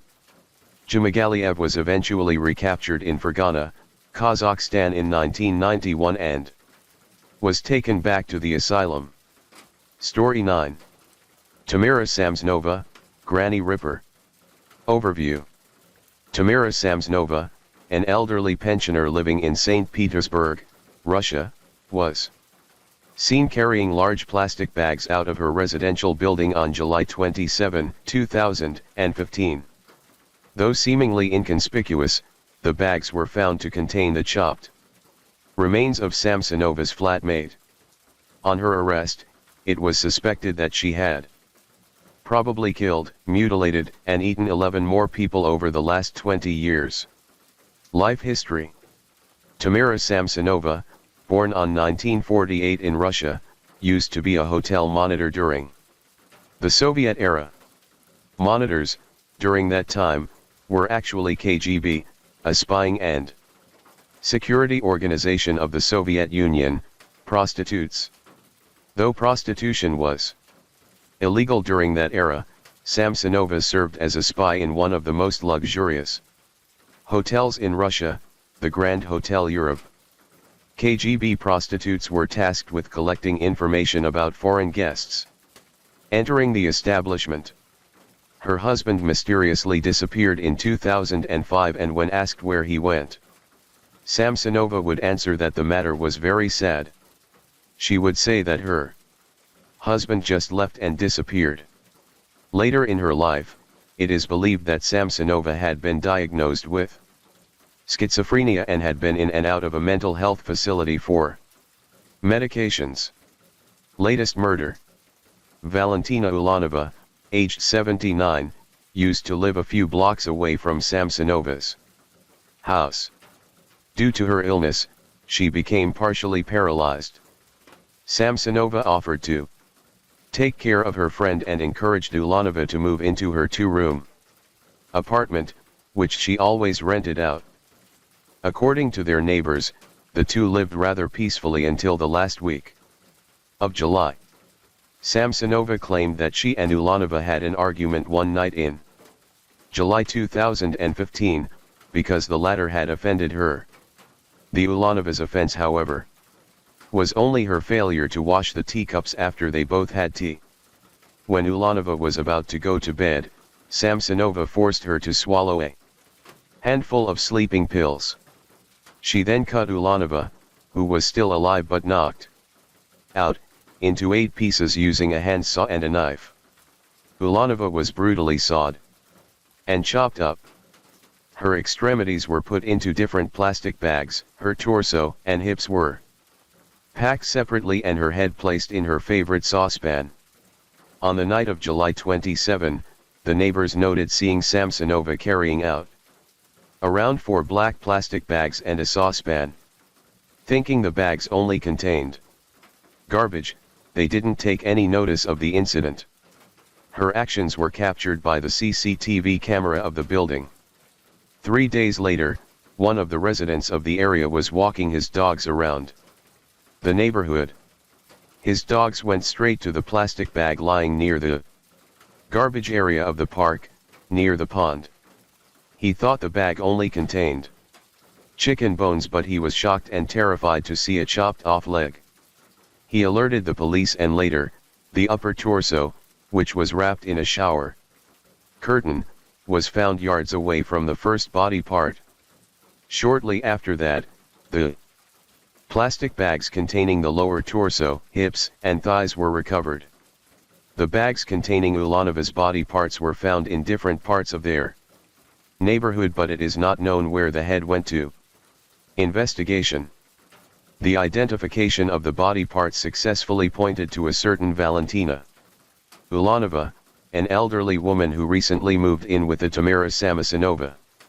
Samsonova instantly became a suspect, and as the police checked the CCTV coverage of the building, the last that was seen of Ulanova was before Samsonova came out of the building with heavy plastic bags. This gave the police a reason to raid the old woman's place. There, they saw a book on astrology and witchcraft with missing pages. Upon thoroughly checking the flat, they saw blood stains on the bathroom walls and retrieved a handsaw and a large knife. The police also recovered heaps of diaries written by Samsonova, written in English, Russian and German. Her knowledge of foreign languages can probably be attributed to her past profession as a KGB prostitute. Some of the contents of the diary were rather normal and trivial, like indicating how she drank too much coffee, taken medicine, or had difficulty in sleeping. Other entries, however, were rather disconcerting. Samsonova detailed in her diary how she killed, mutilated, and even ate a total of 11 people from 1990 to the present. She indicated that she always liked gouging out human internal organs from her victims, especially the lungs, and eating them. Possible murders. 1 2003, unknown tenant. According to her neighbor, the old woman had a number of tenants in the previous years. These tenants, however, did not last long in the house, and she assumed that they just didn't like Samsonova as their landlady. After the incident with Ulanova, though, she realized the possibility that the tenants might have not even left at all. Samsonova described in her diary a tenant that she once had around 2003. He was 44 years old and was a native of Norilsk. She wrote in detail how she drugged the man and murdered him. The severed torso of the man, which had a missing head, arms, and legs, was found near Samsonova's flat. The missing pages of the astrology and witchcraft book found in Samsonova's apartment matched those that had been found together with the body parts of the tenant in 2003. 2005, husband. Whenever Samsonova was asked where her husband had gone, she only gave vague answers. Her husband was reported missing in 2005, and he was never seen again, dead or alive. 3 unknown year, tenant named Valeria. In another diary entry, Samsonova detailed how she murdered a tenant named Valeria. After the man died, she cut him up in the bathroom using a kitchen knife. She then put the body parts in separate plastic bags and threw them all over the Frunzensky district. 4 other murders. There were other murders thoroughly described in Samsonova's diary, but the details have not yet been released to the public. Trial. The first round of trials for Samsonova commenced in the first week of August 2015. Before she was brought to court, she seemed not to be worried about the charges that would be brought against her. Instead, she expressed her worry as to what the reporters might say in the news, and about her neighbors finding out that she was a murderer.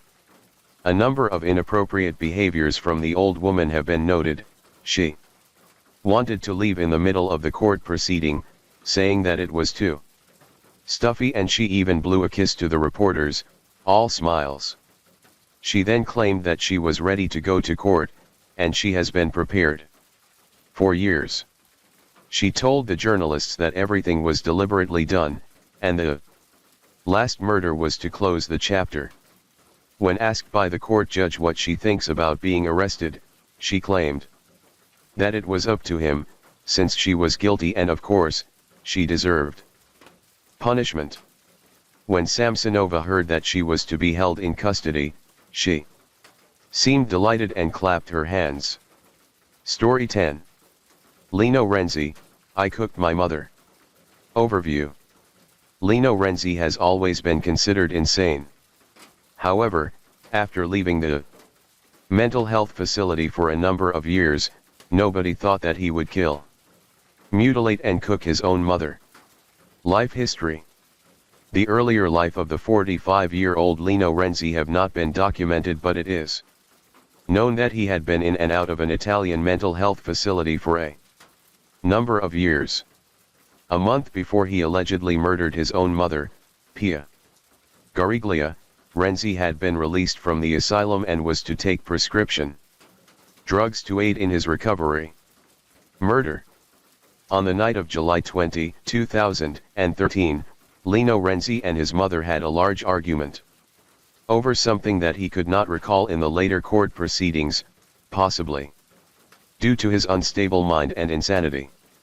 He claimed that he got so enraged that he beat his mother to a pulp and killed her. He then chopped her body up and scraped some of her flesh off her bones. Renzi tried to eat his mother's flesh raw but decided that it didn't taste very good. He chopped off Gariglia's foot first and proceeded to cut up the other parts and stored them in the refrigerator. However, according to Renzi, moments after he chopped up his mother, he recognized what he had done. Renzi wanted to remedy his actions and tried to put his mother's body parts back together. Realizing that it would not help, he continued to dissect Gariglia and he took out her intestines. He cut them into smaller pieces and grilled them on the stove. Other parts were put in a pot. Scene discovery. On July 24, 2013, a person called the police to report a very foul odor coming from the apartment of Renzi and his mother. The police expected to find a gas leak, but what they saw made their stomachs turn. Pia Gariglia's body had been chopped up into several pieces and had been scattered all around the apartment. The majority of her remains were found in the bathroom, which was where they believe Renzi had brutally killed and cut her up with a saw. Upon inspection of the kitchen, the police saw remains in the freezer and some parts were put into large pots to boil. The source of the foul gas was the grilling of Gariglia's intestines and internal organs.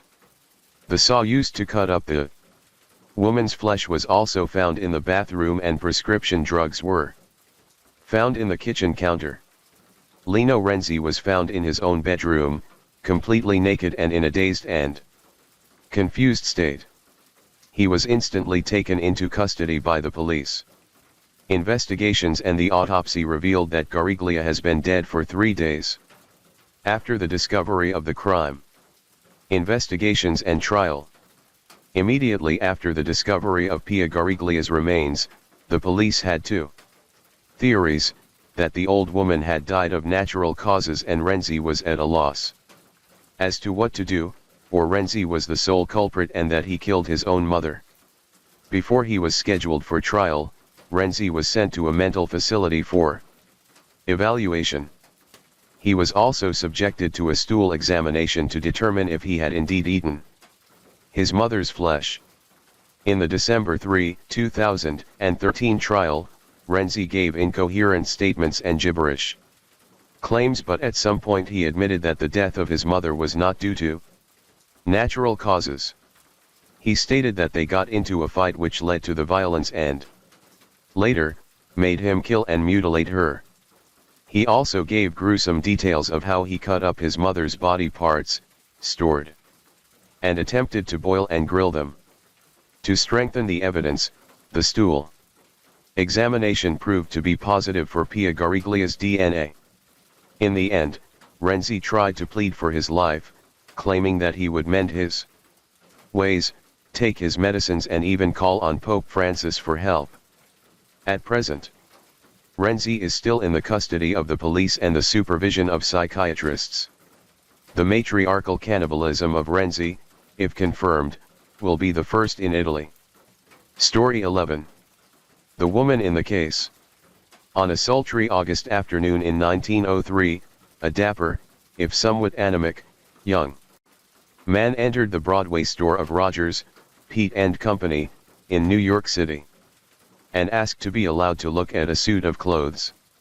Having selected one to his fancy and arranged for some alterations, he produced from his wallet a check for $280, drawn to the order of George B. Lang, and signed E. Bierstadt, and remarked to the attentive salesman, "I haven't got quite enough cash with me to pay for these, but I have been intending to cash this check all the afternoon. Of course, you don't know me or even that my name is Lang, but if you will forward the check to the bank, they will certify it, and tomorrow I will send for the suit and the balance of the money." "Certainly, Mr. Lang," replied the salesman. "I will hold the suit and the money to await your orders." The customer thanked him and took his departure. The check was sent to the bank certified it, then cancelled its certification and returned the check to Rogers, Peet and Company, and the store detectives, having communicated with police headquarters, anxiously awaited the arrival of Mr. Lang's messenger. Fig 1 envelope on the back of which Parker's forged order was written. Fig 1 envelope on the back of which Parker's forged order was written. Their efforts were rewarded a couple of days later by the appearance at the store of a lad who presented a written order, Fig 1 and Fig 2, inscribed upon the back of an envelope bearing a cancelled stamp and addressed to Geo B. Lang, No. 13. West 26th Street, New York City, which read as follows: Rogers, Peet & Co.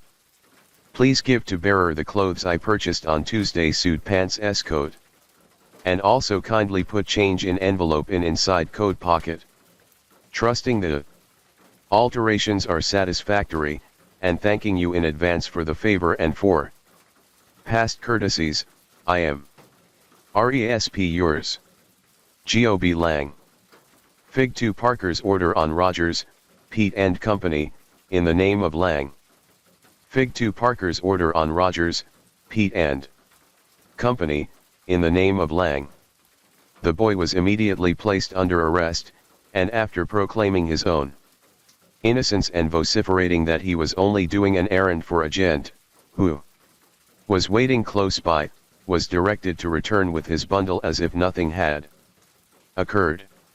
This he did, and Mr. George B. Lang was soon in the clutches of the law.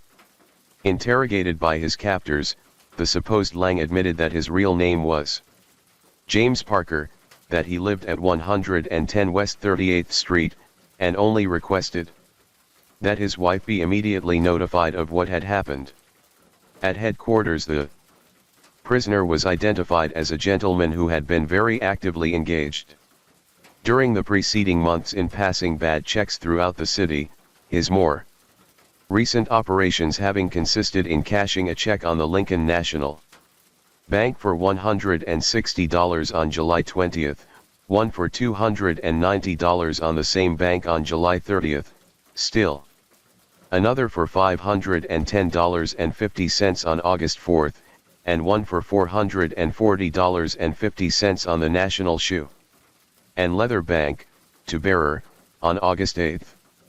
This last, in some inexplicable way, had been cashed at the very bank itself. Believing that the forger had at last been caught, the precinct detectives later on, during the evening of Parker's arrest, visited No West 38th Street, and on inquiring for Mrs. Parker, were introduced to a young girl of attractive appearance to whom they delivered their unwelcome message. Mrs. Parker seemed overwhelmed at the news and strongly asserted her confidence in her husband's innocence of any wrongdoing. Having performed their errand, the officers departed.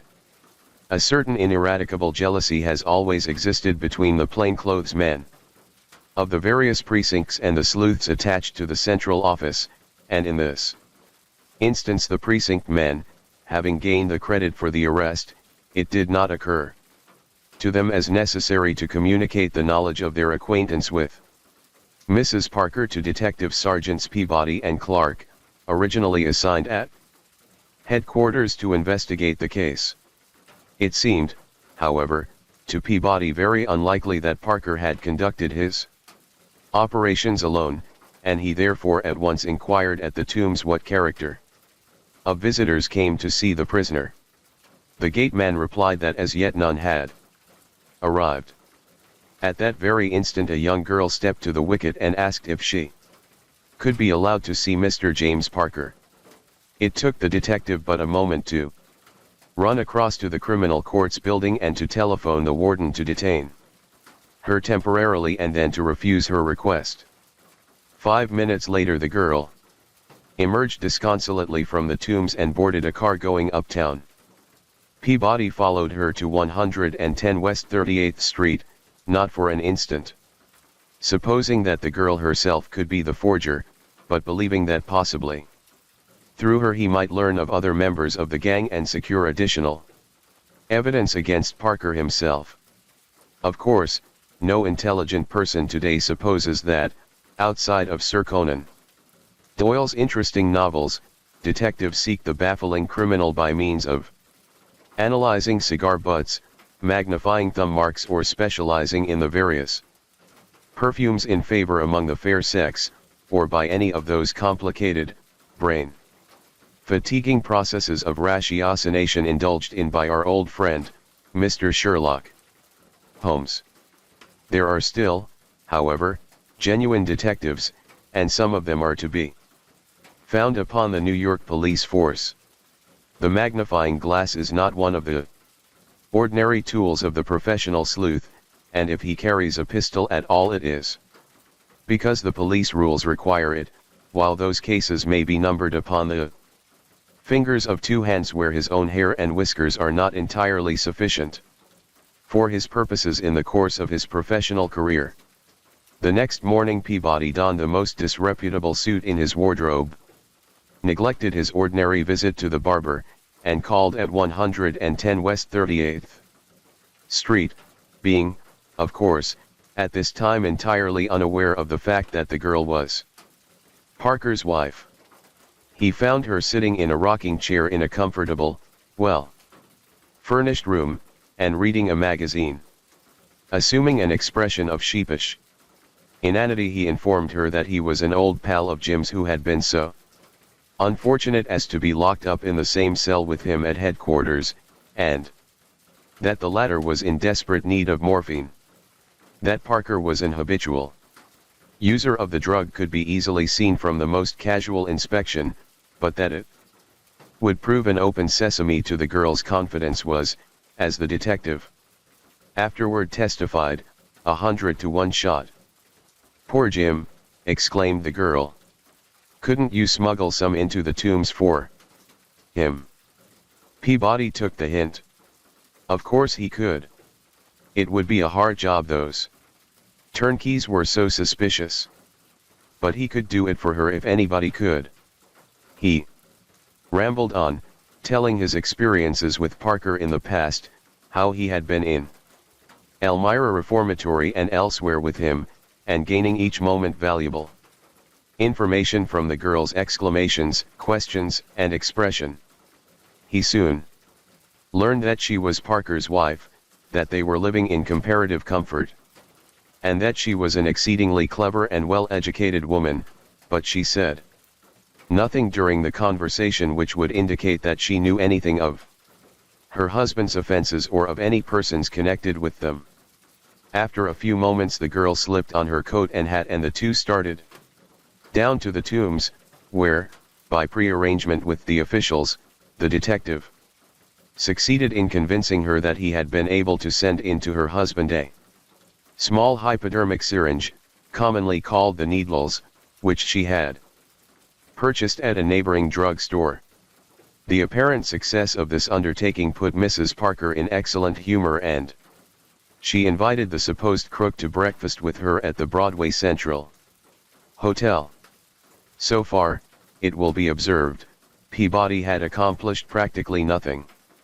At breakfast the girl inquired of her companion what his particular graft was, to which he replied that he was an expert second-story man, and then proceeded to indulge his imagination in accounts of bold robberies in the brown stone districts and clever tricks in other cities, which left Mrs. Parker in no doubt but that her companion was an expert gun of long experience.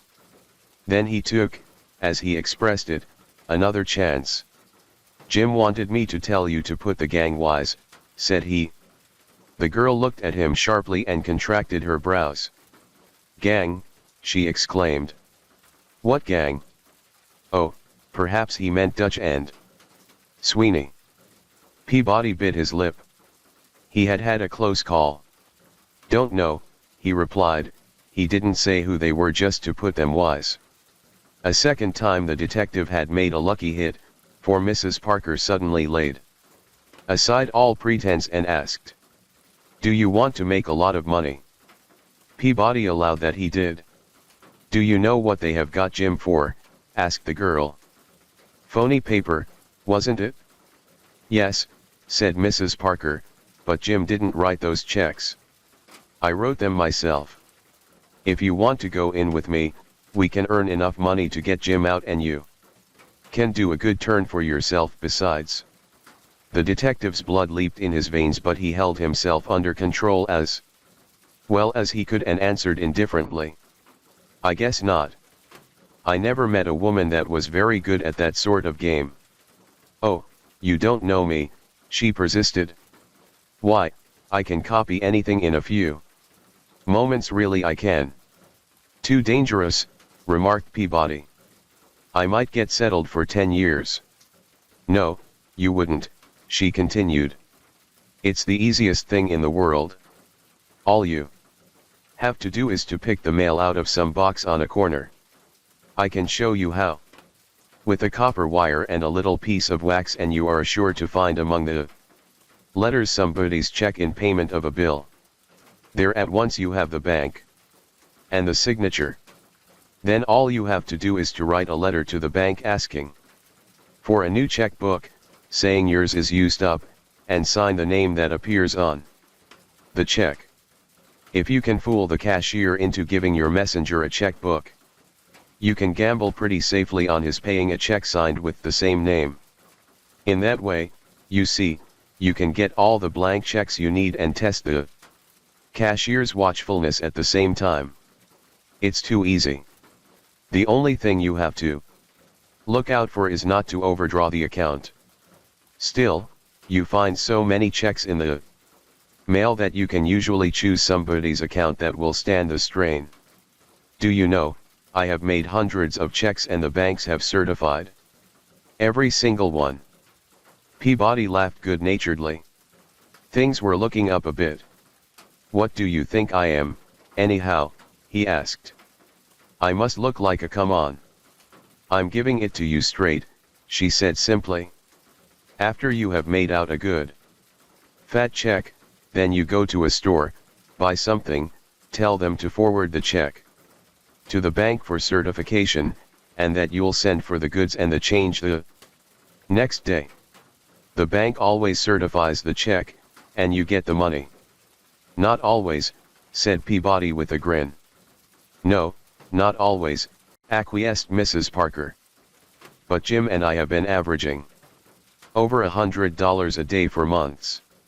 Good graft, all right, assented the detective.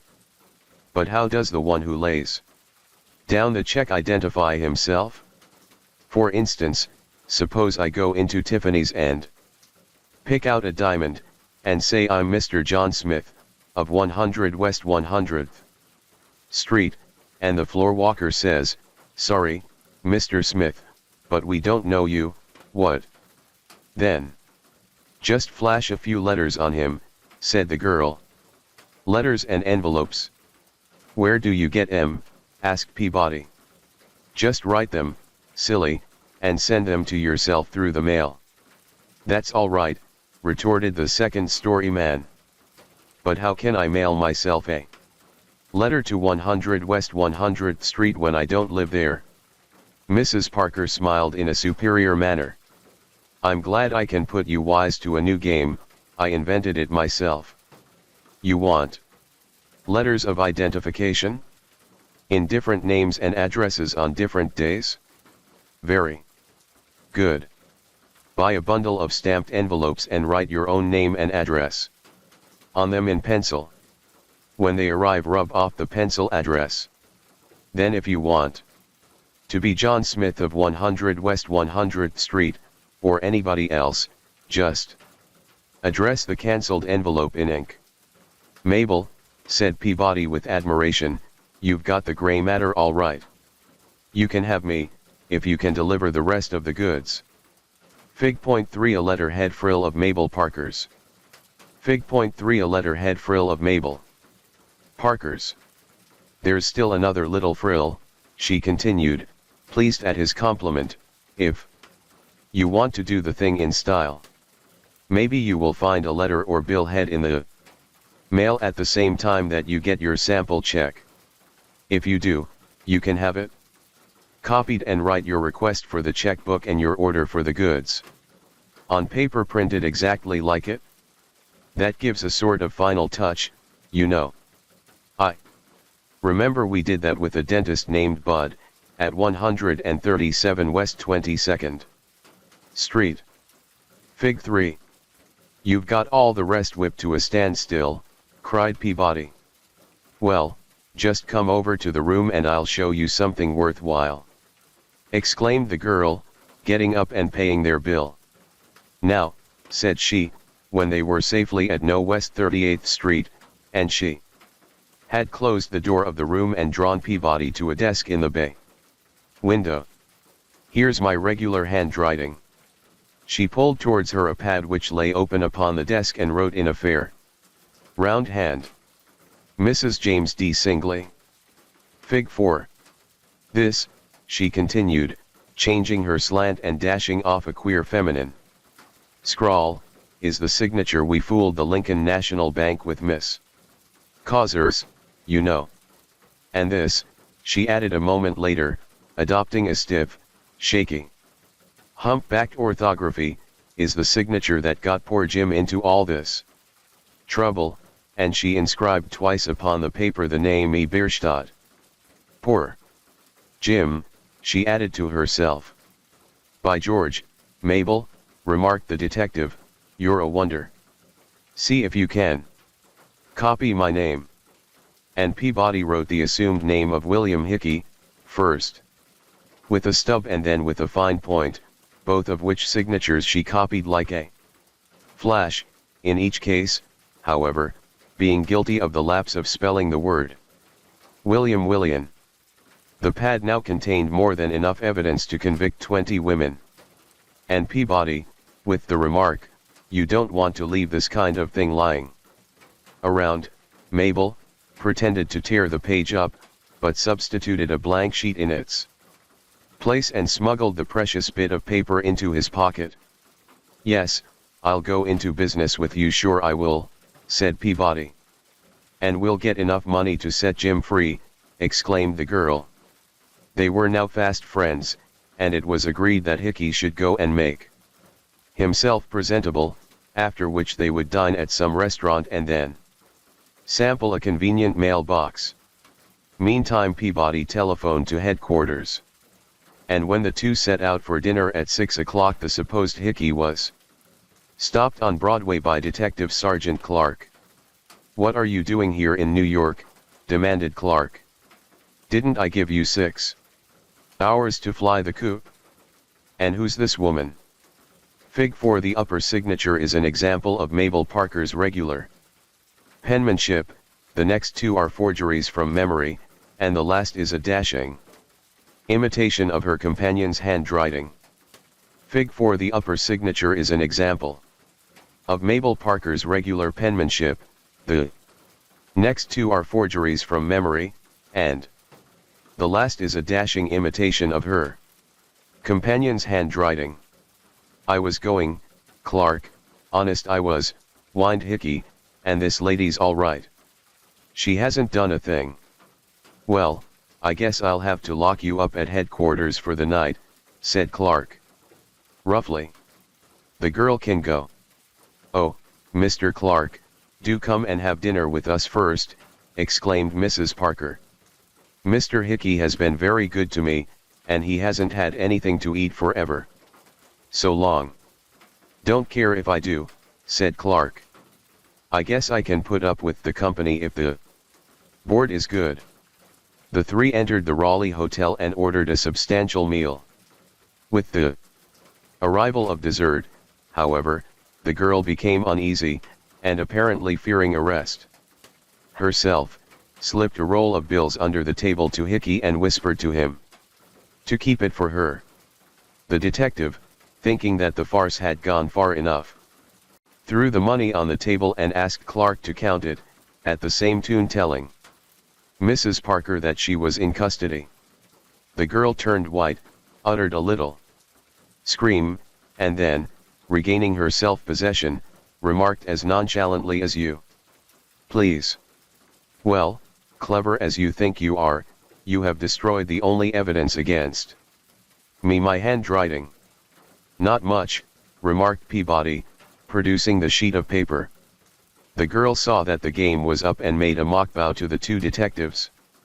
"I take off my hat to the New York police," said she. At this time, apparently, no thought of denying her guilt had entered her mind. And at the station house she talked freely to the sergeant, the matron and the various newspaper men who were present, even drawing pictures of herself upon loose sheets of paper and signing her name, apparently rather enjoying the notoriety which her arrest had occasioned.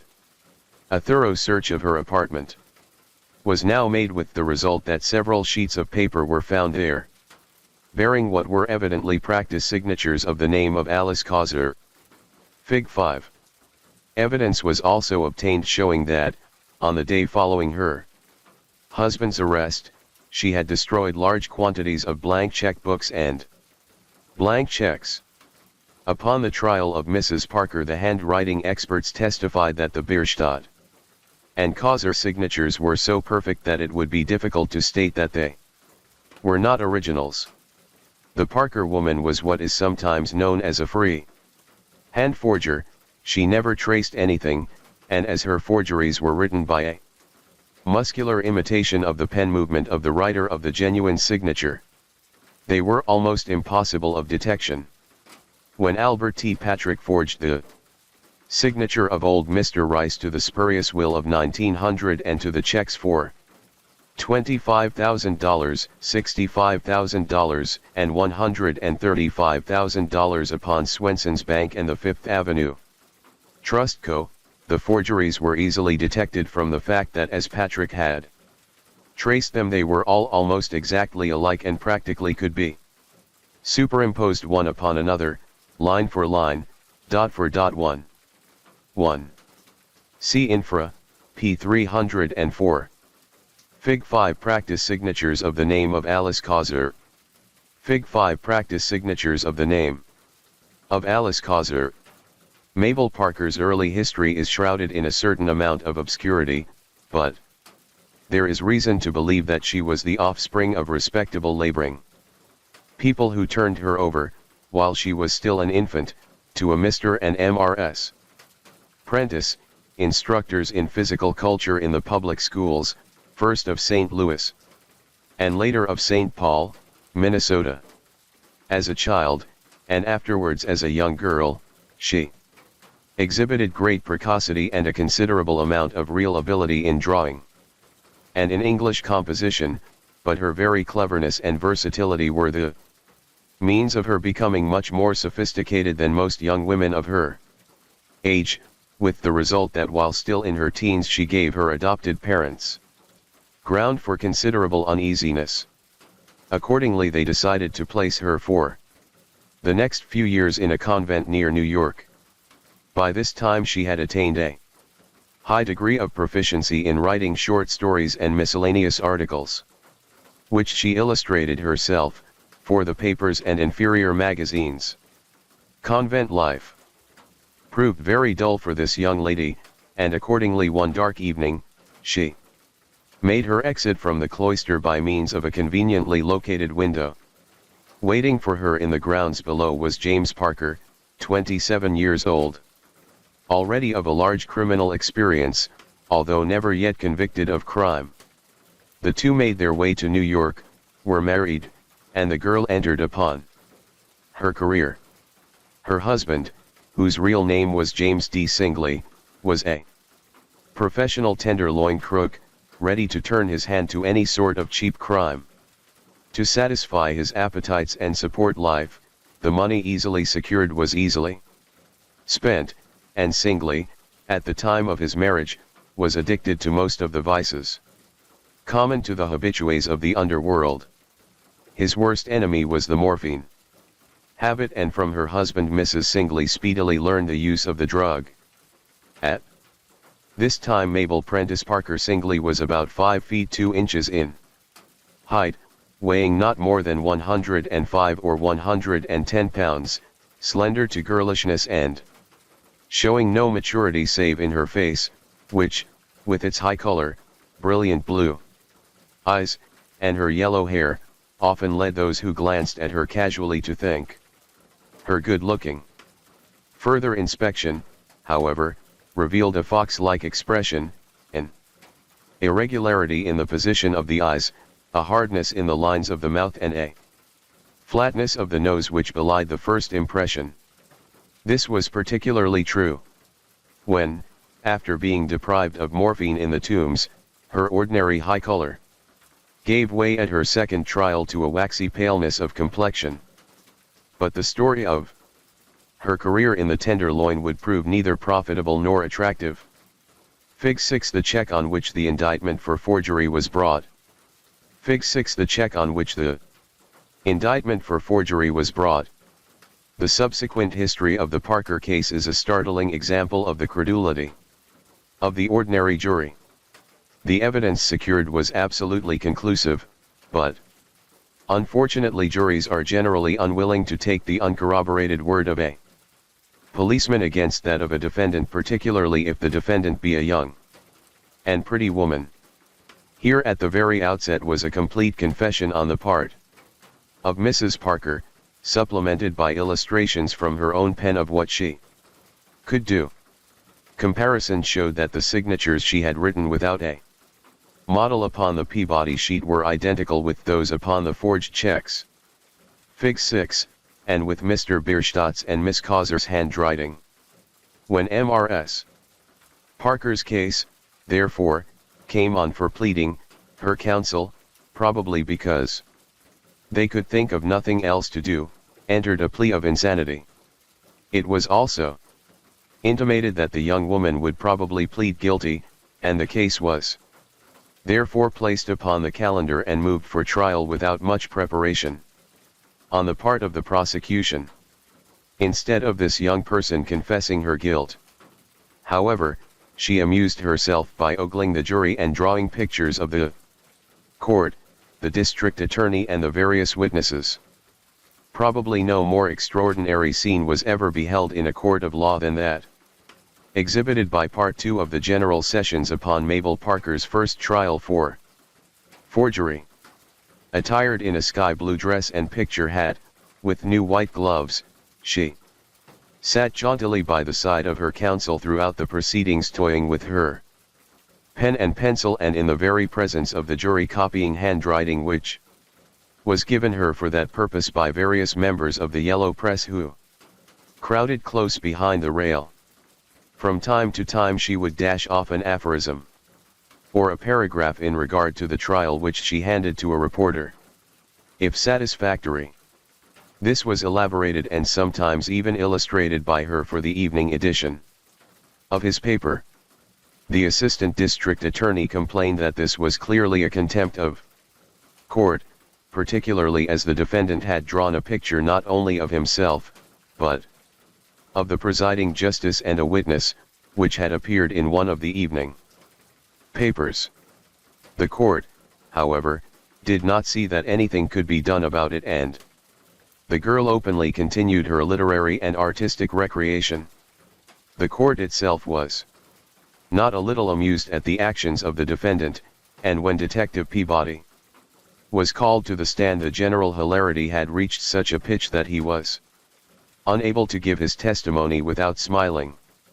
The natural result, therefore, at the first trial, was that the detective succeeded in giving the unqualified impression that he was drawing the long bow in a most preposterous fashion. At the conclusion of the people's case, the evidence that Mrs. Parker had forged the checks amounted simply to this, that an officer who was greatly interested in her conviction had sworn to a most astonishing series of facts from which the jury must infer that this exceedingly astute young person had not only been entirely and completely deceived by a detective, but also that at almost their first meeting she had confessed to him in detail the history of her crimes. Practically, the only other evidence tending to corroborate his story were a few admissions of a similar character made by her to newspaper men, matrons, and officers at the police station.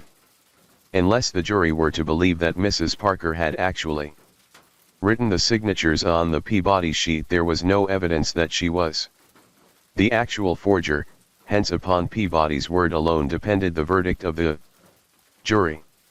The trouble with the case was that it was too strong, too good, to be entirely credible, and had there been no defense it is exceedingly probable that the trial would have resulted in an acquittal, since the prosecution had elected to go to the jury upon the question of whether or not the defendant had actually signed the checks herself. Mrs. Parker, however, had withdrawn her plea of insanity and determined to put in a defense, which proved in its turn to be even more extraordinary than the case against her.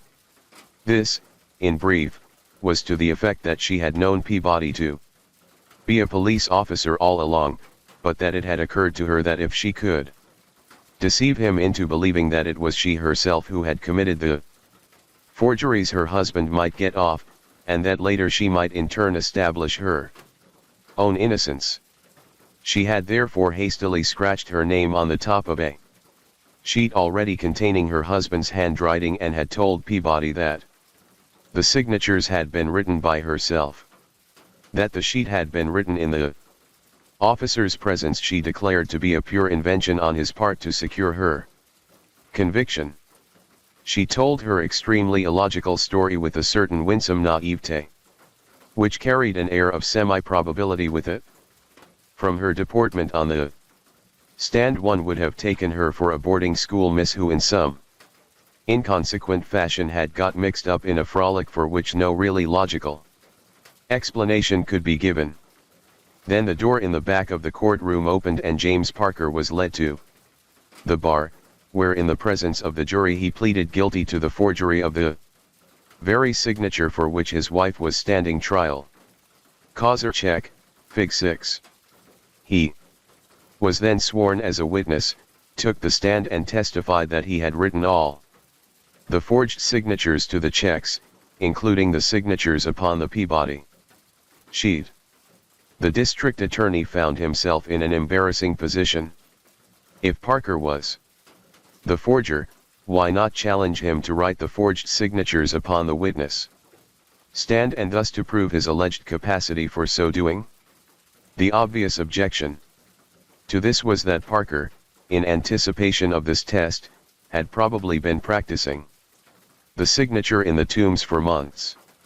On the other hand, if the district attorney did not challenge him to write the signatures, the defense would argue that he was afraid to do so, and that as Parker had sworn himself to be the forger, it was not incumbent upon the defense to prove it further, that was a matter for cross-examination. With considerable hesitation, the prosecuting attorney asked Parker to write the causer signature, which was the one set forth in the indictment charging the forgery, and after much backing and filling on the part of the witness, who ingeniously complained that he was in a bad nervous condition owing to lack of morphine, in consequence of which his hand trembled and he was in no condition to write forgeries, the latter took his pen and managed to make a very fair copy of the causer signature from memory, good enough in fact to warrant a jury in forming the conclusion that he was in fact the forger. Fig. 7. This closed the case. The defense claimed that it was clear that James Parker was the forger, since he had admitted it in open court, pleaded guilty to the indictment and proved that he had the capacity.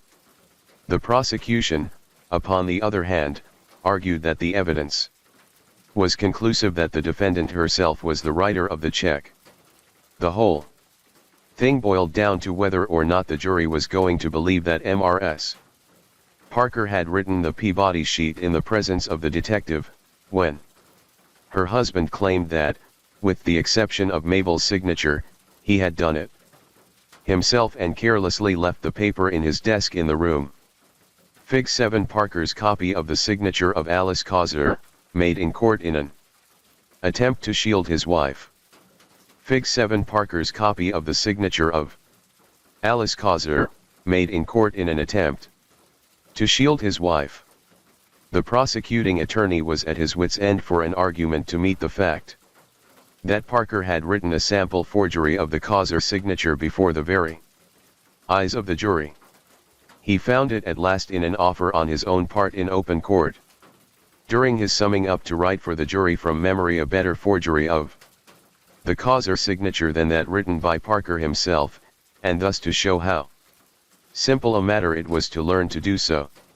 He had taken up his pen and was about to give a sample of his handiwork in this respect when the defendant grasped her counsel's arm and whispered, "For God's sake, don't let him do it," whereupon the lawyer arose and objected, saying that such evidence was improper, as the case was closed, as might have been expected under the circumstances. Considering the blunders of the prosecution and the ingenuous appearance of the defendant, the trial ended in a disagreement, the jury standing 8-4 for acquittal.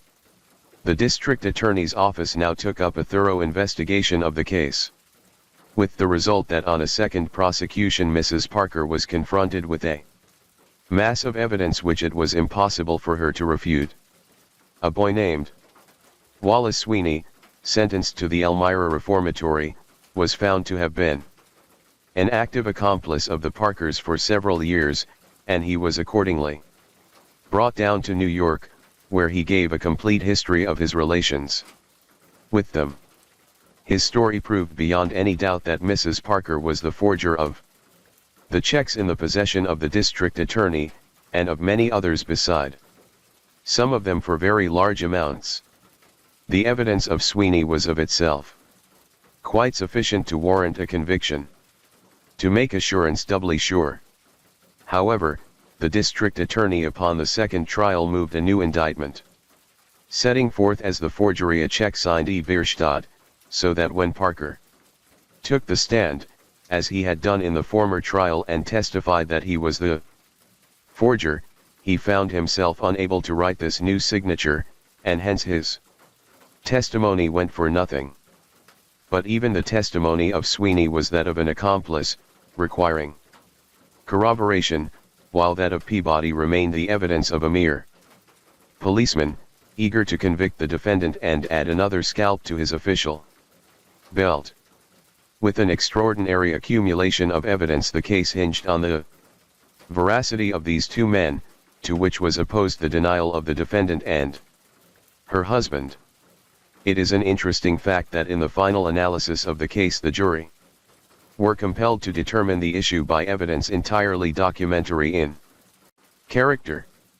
It is also an illustration of what tiny facts stamp whole masses of testimony as true or false. On her examination, Mrs. Parker had sworn, among other things, 1. That she had no knowledge of the envelope, the back of which had been used by Parker for the purpose of directing Rogers, Pete & Co. to deliver the clothes and money to his messenger, and, of course, that the words Mr. G.O.B. Lang were not in her handwriting. This was one of the envelopes claimed by the prosecution to have been originally addressed in pencil and sent to themselves by the Parkers through the mail for this precise purpose. 2. That she had never seen the Causer practice sheets, and that the words Alice Causer, repeated hundreds of times thereon, were not in her handwriting. For some reason unknown to the district attorney, however, she admitted having written the words "I am upstairs" in the bathroom upon a similar sheet, but claimed that at the time this was done, the reverse of the paper was entirely blank. Microscopic examination showed that among the words Alice and Causer on the practice sheet someone had written a capital M. One of the legs of the M crossed and was superimposed upon a letter in the word Alice. Hence, whoever wrote the M knew what was on the practice sheet. An enlargement of this M and a comparison of it with the M in the defendant's signature to her formal examination in the police court, with the M in Mr. in the address on the envelope and with that in the Mrs. on the Peabody sheet, rendered it obvious that they were all written by one and the same hand. Therefore it was clear that the defendant was familiar with the contents of the practice sheets, Fig. 8, even if she had not written them herself and had not told the truth in this regard.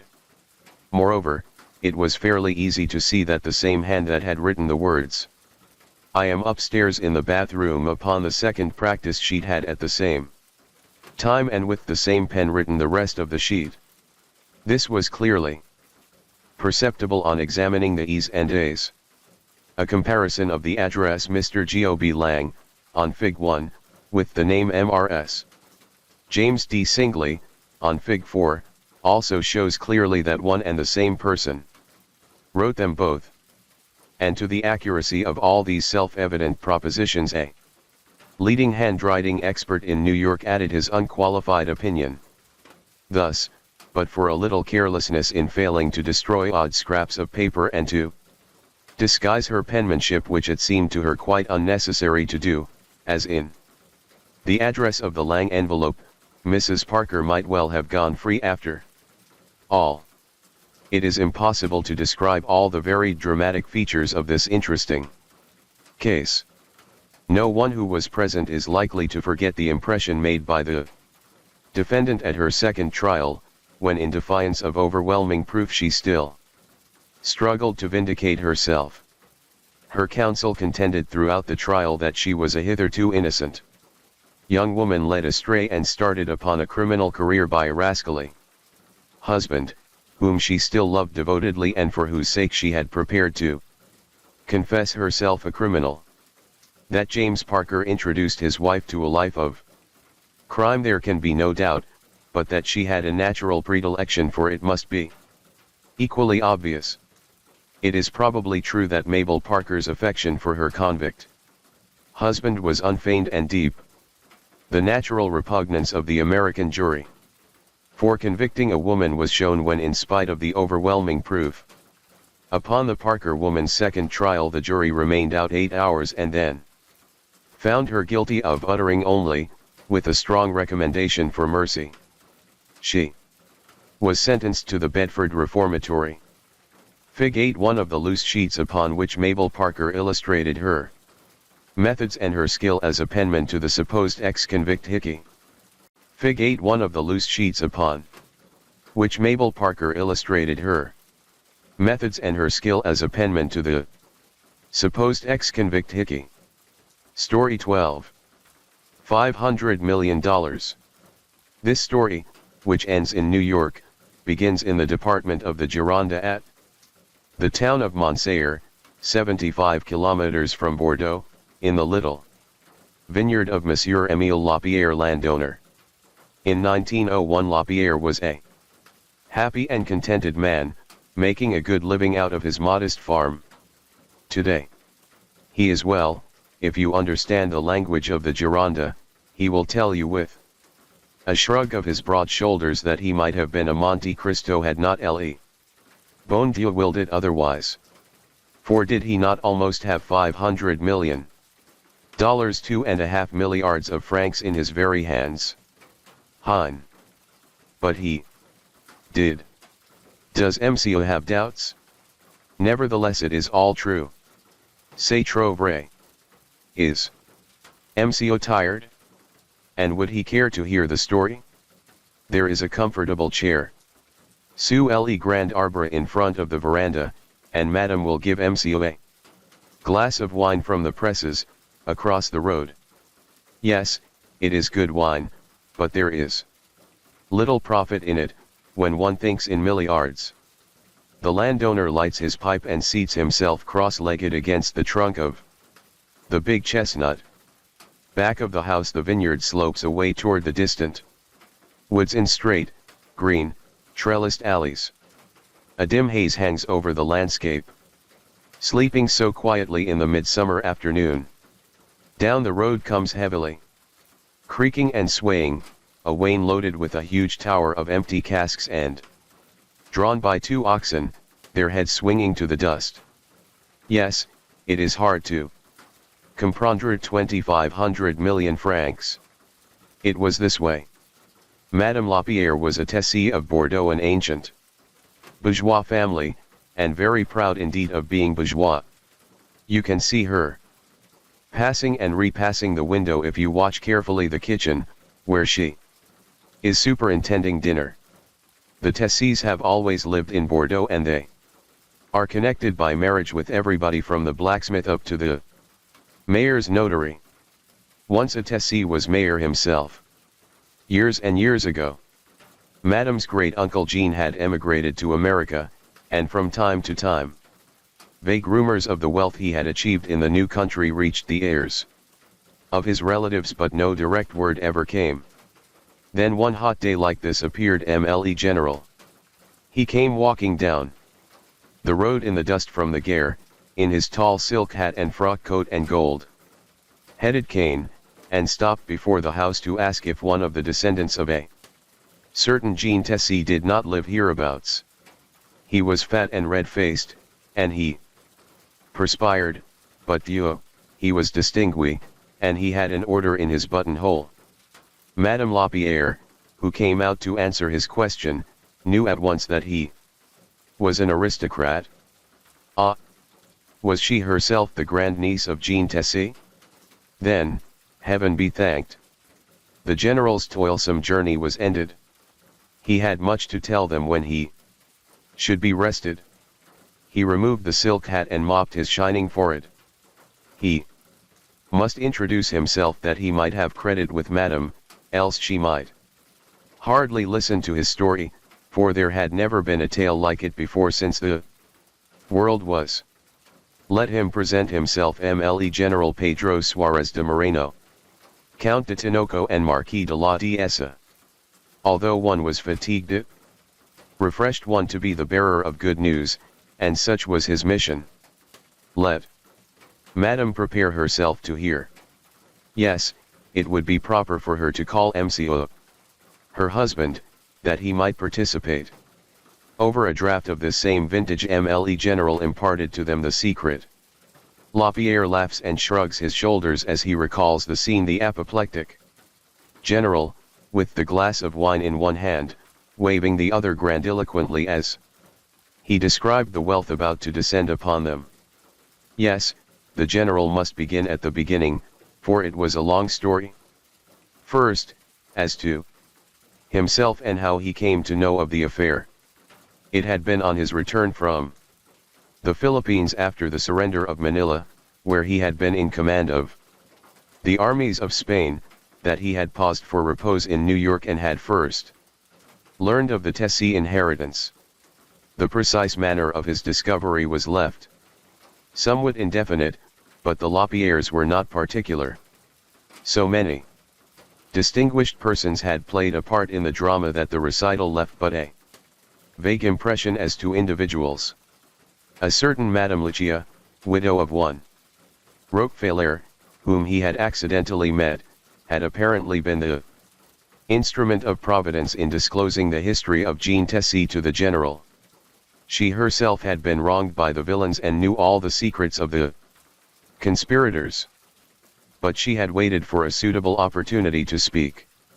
Jean Tessie had died possessed of properties which today, 70 years after, were worth in the neighborhood of $500 million. The general paused for the effect, solemnly nodding his head at his astounded auditors in a firm answer. Yes, it was even so. $500 million. No more and no less. Then he once more took up the thread of his narrative. Tessie's lands, originally farms, were today occupied by huge magazines, government buildings, palaces, and hotels. He had been a frugal, hard-working, far-seeing man of affairs whose money had doubled itself year by year. Then had appeared one Émeric Lespinasse, a Frenchman, also from Bordeaux, who had plotted to rob him of his estate, and the better to accomplish his purpose had entered the millionaire's employ. When Tessie died, in 1884, Lespinasse had seized his papers and the property, destroyed his will, dispersed the clerks, secretaries, notaries, and accountants of the deceased, and quietly got rid of such persons as stood actively in his way. The great wealth thus acquired had enabled him to defy those who knew that he was not entitled to the fortune, and that the real heirs were in far-away France. He had prospered like the bay tree.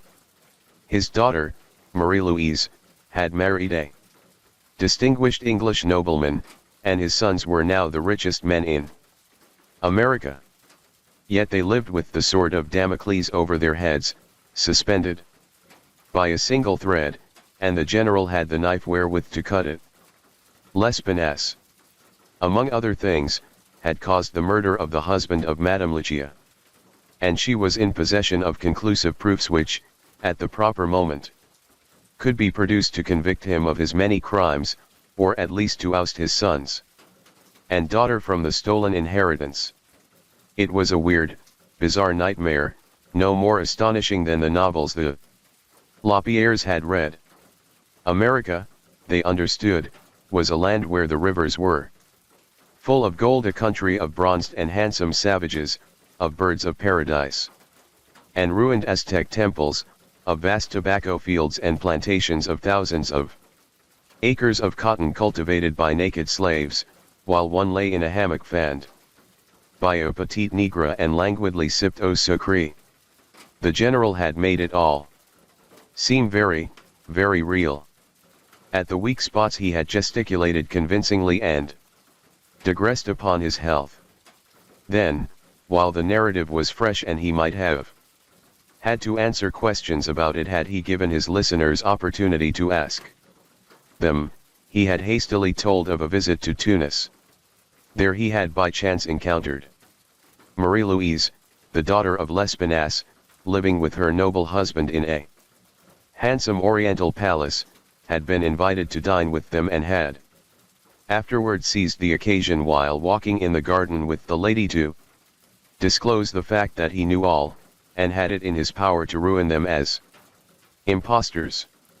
Marie-Louise had been frightfully angry, but afterward her better nature had suggested the return of the inheritance, or at least 100 millions or so, to the rightful heirs.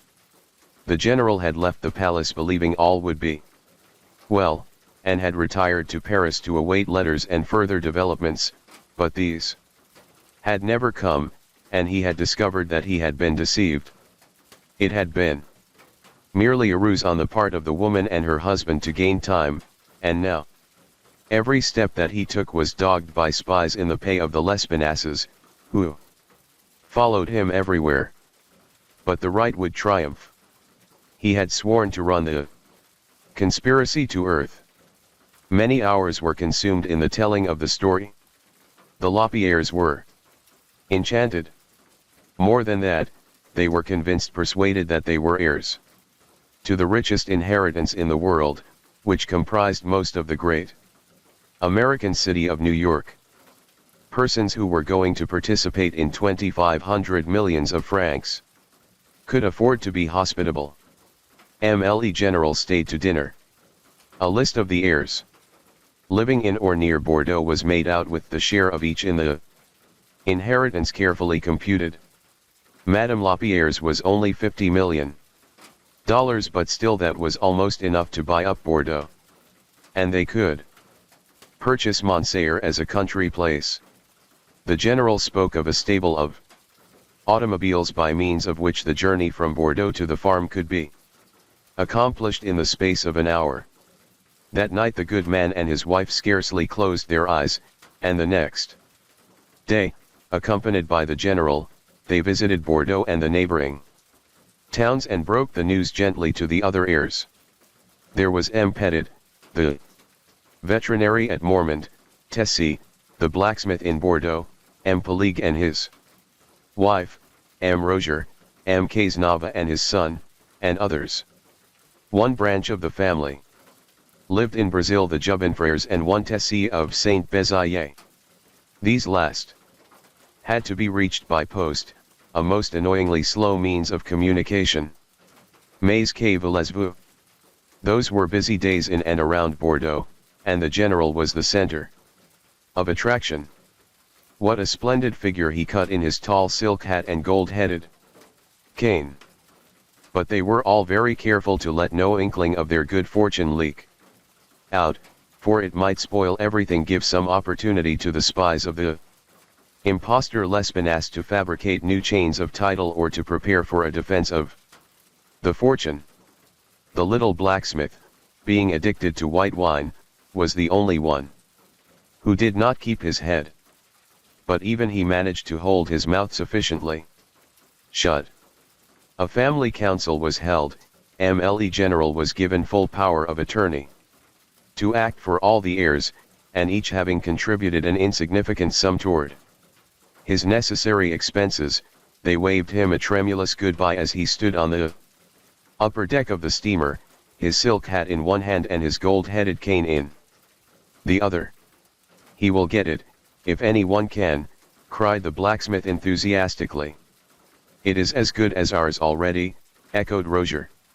"My friends," Madame Lapierre assured them, a general of the armies of Spain and a chevalier of the Order of Jimenez would die rather than fail in his mission. "Besides," she added, her French blood asserting itself, "he is to get 19% of the inheritance." As long as the steamer remained in sight, the general waved encouragingly, his hat raised toward heaven. "Mais," says Lapierre, with another shrug as he lights his pipe, "even you would have believed him.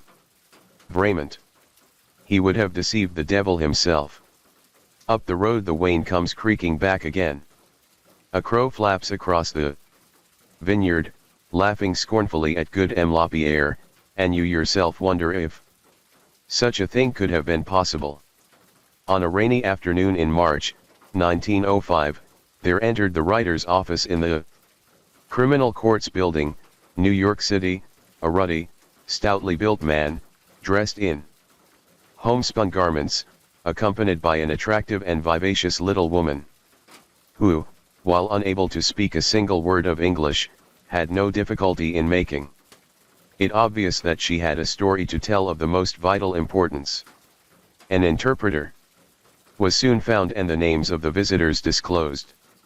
The lady, who did the talking for both of them, introduced herself as Madame Valois Redon, of Bordeaux, and her companion as M. Émile Lapierre, landowner, of Montsayer. They had come, she explained, from France to take possession of the inheritance. Tessie. She was a personal friend of Madame Lapierre, and as the Tessies had exhausted all their money in paying the expenses connected with securing the fortune, she, being a well-to-do gentlewoman, had come to their assistance, and for the last few months had been financing the enterprise on a 15% basis. If Madame Lapierre was to receive $10 million, then, to be sure, Madame Redon would have $1,500,000, but, of course, it was not for the money, but on account of friendship, that she was aiding them. I would understand that 3 years had elapsed since a certain distinguished General Pedro Suarez de Moreno had disclosed to the Lapierres the fact that Madame was the heiress to the greatest estate in America. M. Lapierre solemnly nodded confirmation as the lady proceeded. It was the one subject talked about in the Gironde and Bordeaux, that is, among those who had been fortunate enough to learn anything about it. And for 3 years the Tessies, their wives, their sons' wives, and their connections, had been waiting to receive the glad tidings that the conspirators had been put to rout and the rightful heirs reinstated.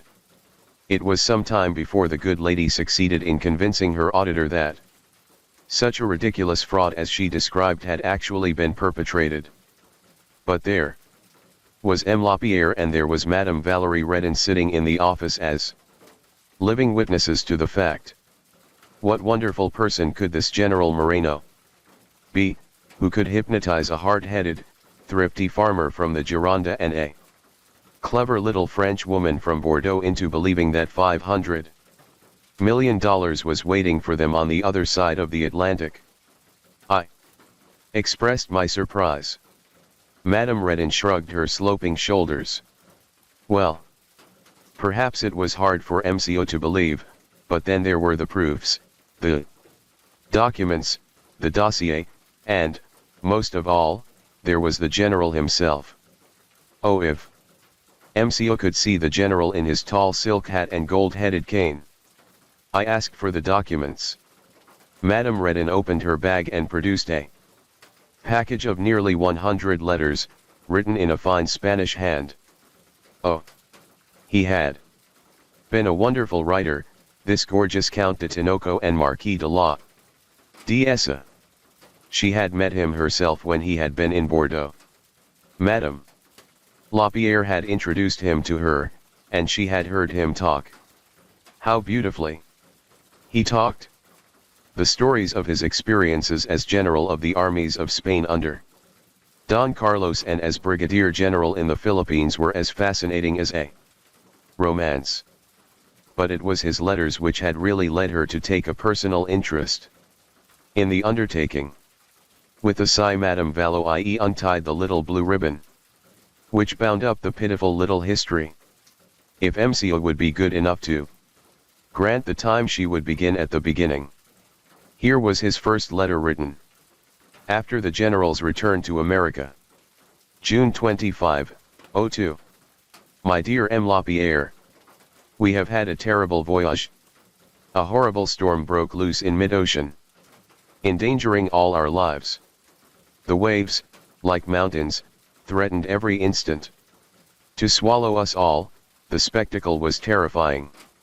I fell from the top of the stairs, way down into the hole, sick, hurting my right leg in the center of the tibia bone.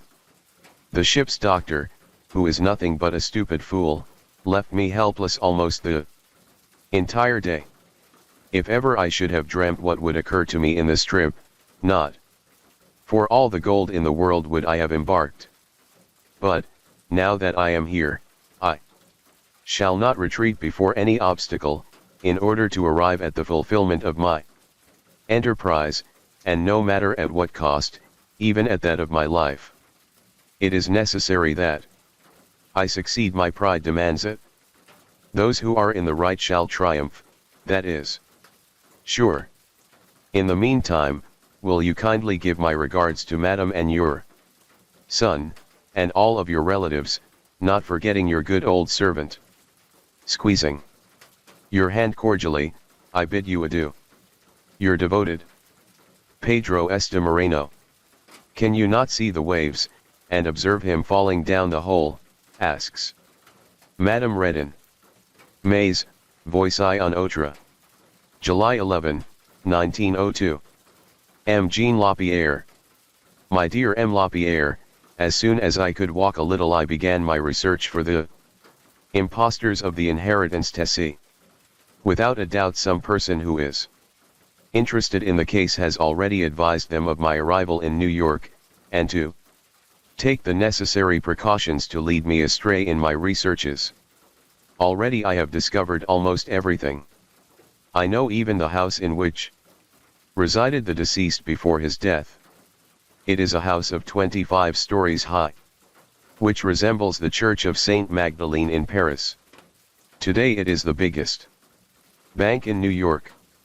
I have visited it from top to bottom, ascending and descending in steel elevators. This is a marvelous palace. It is worth more than $5 million. The house itself has the numbers 100, 102, 104, 106, 108, 110, 112, 114, 116 and 118. In other words, it covers the ground of 10 other houses made into one. I have also visited 6 houses belonging to him, which are worth millions and are located around Central Park. As soon as the brothers Lespinasse knew that I had arrived in New York they immediately took their departure, one for Paris to find his father, Émeric Lespinasse, the other to the city of Tuxpan, in Mexico, to visit the properties stolen from the heirs.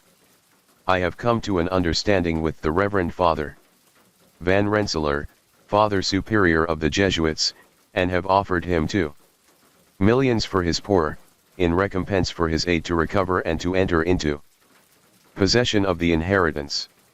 He takes great pains, and is my veritable guide and confidant.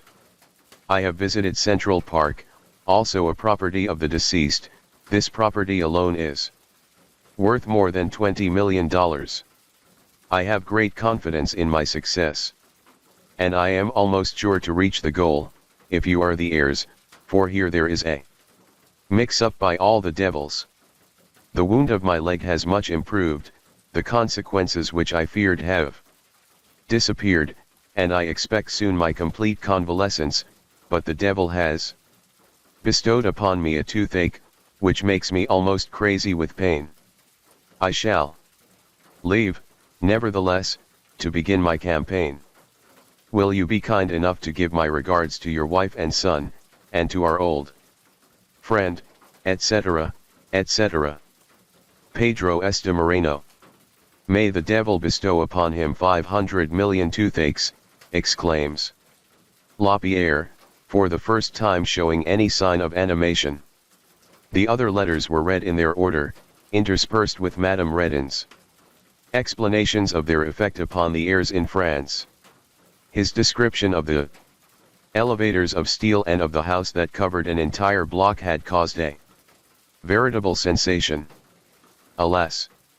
Those wonders are still wonders to them, and they still, I fancy, more than half believe in them. The letters are lying before me now. Astonishing emanations, totally ridiculous to a prosaic American, but calculated to convince and stimulate the imagination of a petit bourgeois. The general in glowing terms paints his efforts to run down the Lespinasse conspirators. Although suffering horribly from his fractured tibia, when he fell into the hole, and from other dire ills, he has not taken the slightest rest. He has been everywhere: New Orleans, Florida, to the city of Coney Island to corner the villains, who flee in all directions. The daughter, Marie-Louise, through whom the general expects to secure a compromise, has left for New Orleans.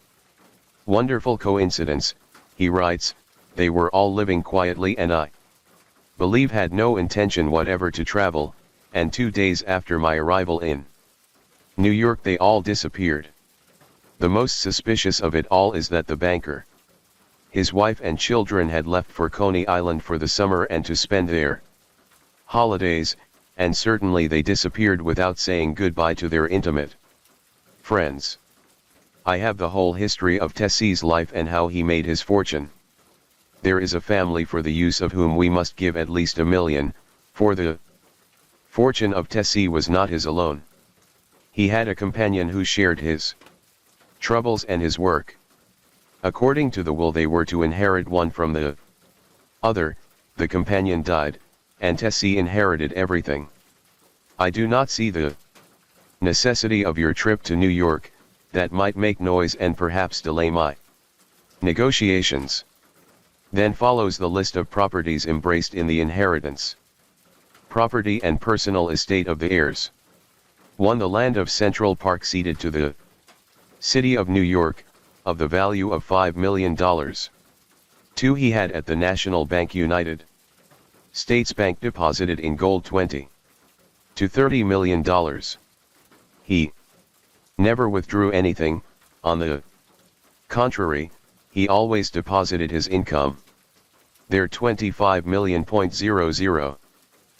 The big house on Broadway, NOS 100 to 118, of 25 stories, today the largest bank in New York. $5 million. 4.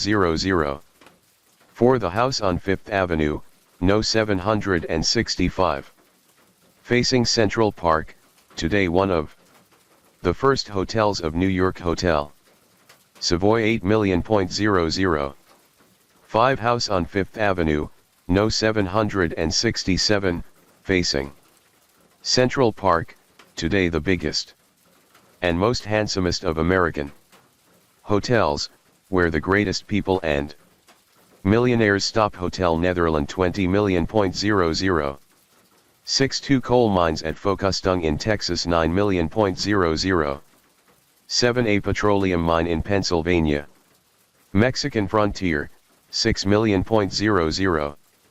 8 shares of silver mine at Tuxpan, Mexico. $10 million. 9. The house at Tuxpan and its grounds, Mexico. $15,000. 10. The pleasure home and grounds in Florida, New Orleans, in the city of Coney Island. $500,000. 11. The house which covers all the Square Plaza, no number because it is all alone. It is an immense palace, with a park and gardens, and waters, forming cascades and labyrinths. Facing Central Park. $12 million. 12. The block of houses on 5th and 6th Avenues, facing on this same Central Park, which, as all these grounds belong to him, he had put up. They are 100 houses, that is called here a block. $30 million. 13. He is the owner of 2 railroads and owns shares of others in Pennsylvania and Canada. $40 million. 14. A line of steam and sailboats, Atlantic, the Pennsylvania and the Tessie, and other names. $100 million. 15. A dock and a quay of 800 meters on the Brooklyn River. 4. His ships. $130 million. 16. Several values and debts owed him and which at his death had not been collected. $40,000. $390,555,000, which is in francs $1,952,775,000, plus 5% $976,388. Total in francs $1,953,751,388. Do you blame us, asks Madame Valois, as I listen as politely as possible to this Arabian Nights dream of riches. The letters continue. The general is surrounded by enemies, of which the worst are French, and he is forced continually to change his residence in order to escape their machinations. But all this takes money. How can he go to Tucson or to the city of Coney Island? You cannot know nor imagine the expense which I have had to discover that which I have discovered. I cannot live here like a miser, for the part I represent demands much of me. Every moment I change my residence, and that costs money. He adds a little touch of detail. I must always be dressed properly, and laundry is very dear here. A shirt costs 25 cents to wash, and there are other necessary expenses. You have forgotten to tell me if you have received the album of views of New York in which I have indicated the properties of the deceased. I squeeze your hand. Yes, and our purses too, adds Madame Valois. Would MCO care to see the album of the Tessie properties? Yes. MCO Lapierre, kindly show the gentleman. Lapierre unbuttons his homespun coat and produces a cheap paper-covered blank book in which are pasted small photographs and woodcuts of various well-known New York buildings. It is hard not to smile. MCO will see, continues Madame Valois, that the dream had something substantial about it. When we saw these pictures in Bordeaux we were on the point of giving up in despair, but the pictures convinced us that it was all true.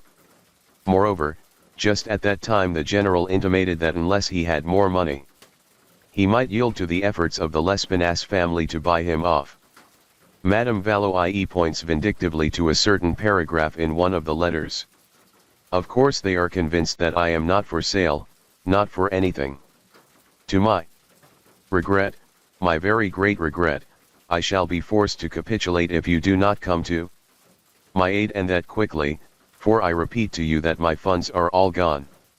And here is his bill, continues Madame Valois, producing a folded document, composed of countless sheets of very thin paper, bound together at the edges by strips of heavier material. This, when unfolded, stretches entirely across the room and is seen to be composed of hundreds of typewritten items, of which the following may serve as illustrations. Expenses in New York. July 12, train to New Orleans, $25.50. 16, train to Florida, $2.50. Dinner on train, $2.00. 17, hotel in Florida, $2.00. 18, trip to Coney Island, $0.50. 19, return to Florida, $0.50. 21, return from Florida to New Orleans, $2.50. Laundry, $1.15. December. 3, return to New York, $6.50. 24, train to Veracruz, $57.50. Jan. 4, trip to Tucson, $2.50. 5, return to Veracruz, $2.50. 6, sudden night trip to Halifax, Nova Scotia, via Buffalo and Niagara Falls, $50.50. 18, laundry for 3 months, $5.00. Etc., etc. Extraordinary expenses. To Agent Pouchet John, a meerschaum and amber cigar holder and pipe, $7.00. Tobacco jar of shell and silver, $4.00. To Indian Peter Southgo, a watch, a suit, and a pair of shoes, $16.50. To my general agent of confidential reports. For his daughter, a gold ring and a feather fan, $7.00. A necktie for himself and scarf pin in gold and with stone for the necktie, $8.60. To the letter carrier to bring me my correspondence and not give it to any one else when I should change address, $4.00. Invitation to the consul and his two agents in Washington hotel, $12. Several invitations to cafes and saloons. To the police agents, $2.00. Invitations to old employees of Jean Tessie, to tear from them the declarations, $1.50. Barber expenses, $11.50. Tobacco and matches, July to December.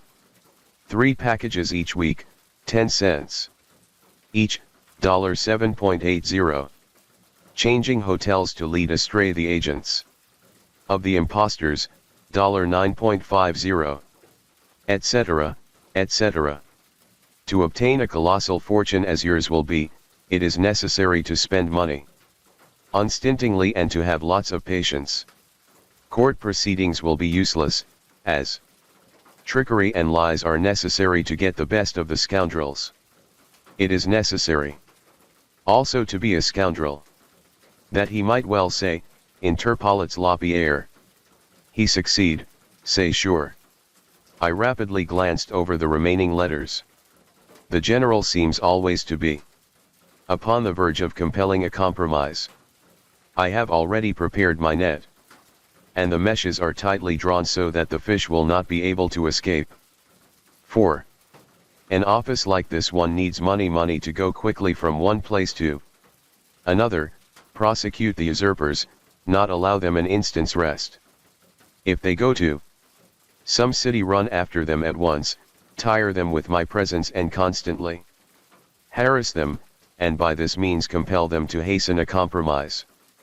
The general is meeting with superhuman obstacles. In addition to his enemies, he suffers all sorts of terrible bodily afflictions. Whenever the remittances from the Lapierres do not arrive, the difficulties and diseases increase. At last, however, after an interval of 2 years, things took a turn for the better.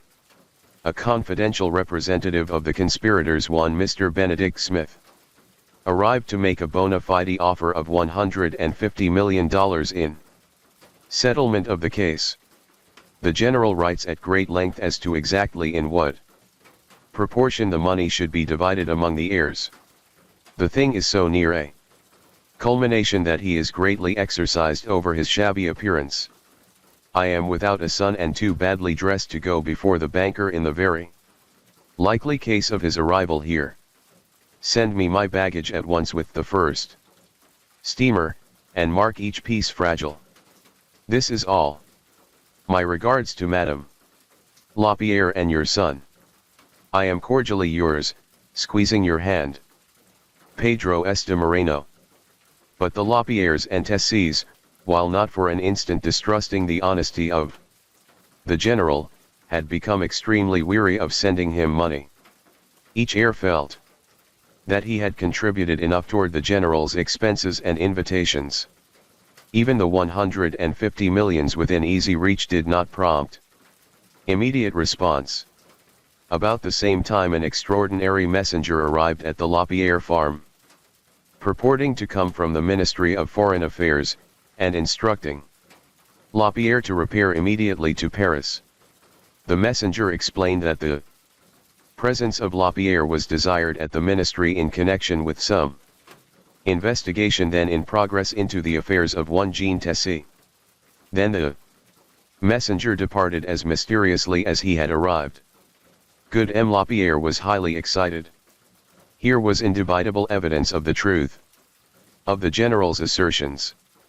But, just as the latter had intended, perhaps, the worthy farmer jumped to the conclusion that probably the messenger from Paris had been sent by the conspirators. At the last moment, wrote Lapierre to Moreno, I received from Paris a letter commanding me to go to the ministry, and at the same time a telegram recommending that I leave at once. I shall write you from Paris all that I learn to your interest. If this letter should not reach you sealed in red wax, with small indentations made with a sewing thimble and my initials, which I always sign, it is that our correspondence is seized and read. Events followed in rapid succession. Lapierre, The Tessies, including the little blacksmith, became almost hysterical with excitement. A gentleman, by name Mr. Francis Dellis, called upon Lapierre and offered him $25 million spot cash for his wife's share in the Tessie inheritance. This person also claimed that he had a power of attorney from all the other heirs, with the exception of Pettit and Rozier, and asserted that he was on the point of embarking for New York in their interest. He urged Lapierre to substitute him for Moreno. But Lapierre, now convinced that everything was as the general had claimed it to be, indignantly rejected any such proposition aimed at his old friend, and sent Mr. Francis Dellis packing about his business.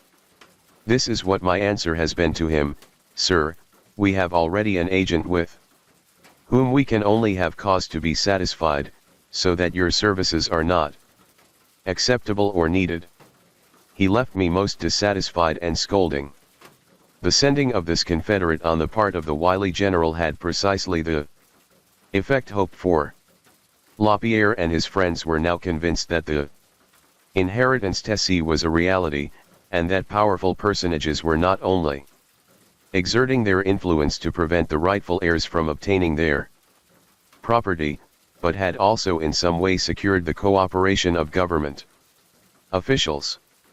It was agreed, on all hands, that the worthy landowner, accompanied by Madame Redon, had better proceed at once to the scene of operations and unite with the general in their common purpose.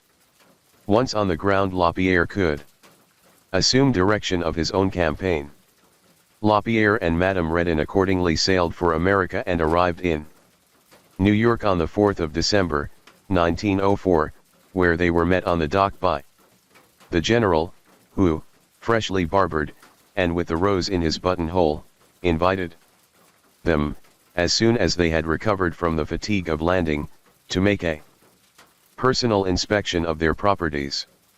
These heirs to hundreds of millions of dollars were conducted by the Marquis de la Dehesa and Count de Tinoco to the Battery, where he gallantly seated them in an electric surface car, and proceeded to show them the inheritance.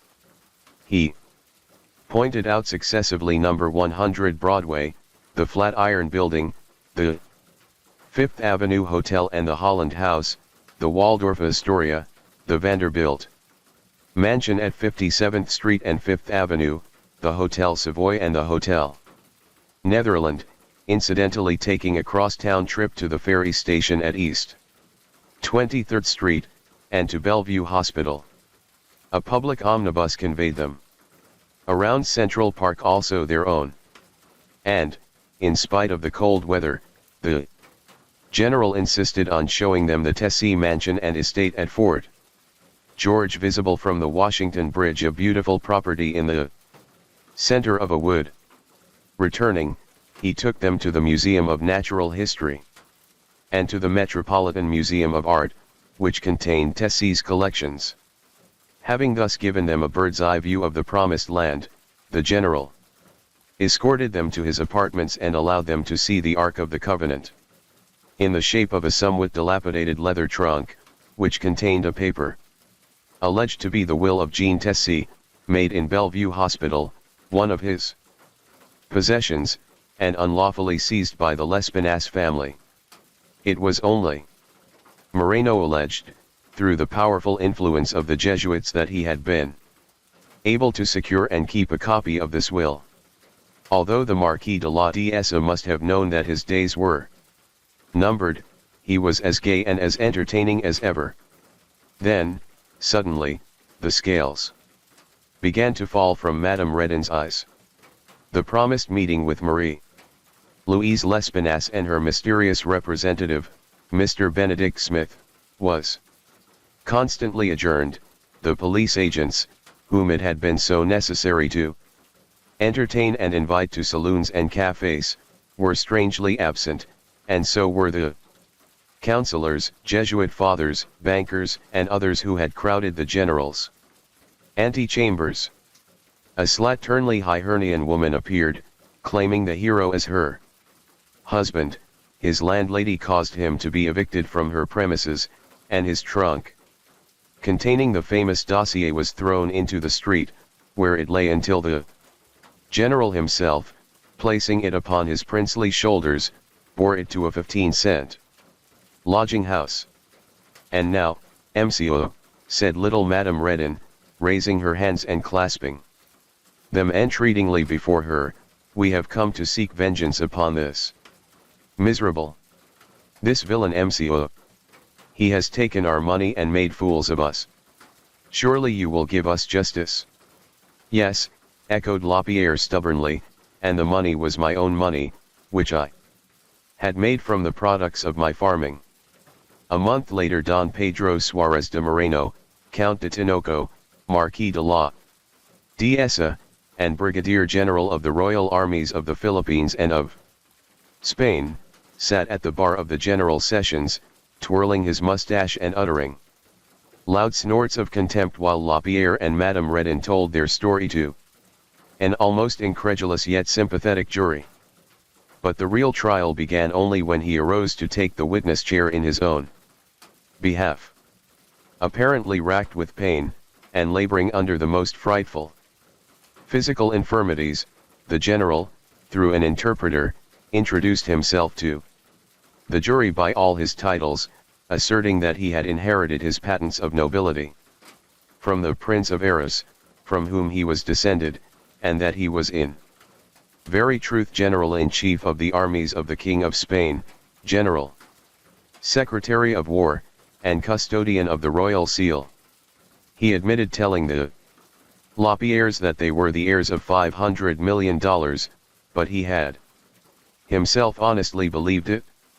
When he and the rest of them had discovered their common error, they had turned upon him and were now hounding him out of revenge. The courtly general was as distinguished as ever as he addressed the hard-headed jury of tradesmen before him. As what canaille he must have regarded them.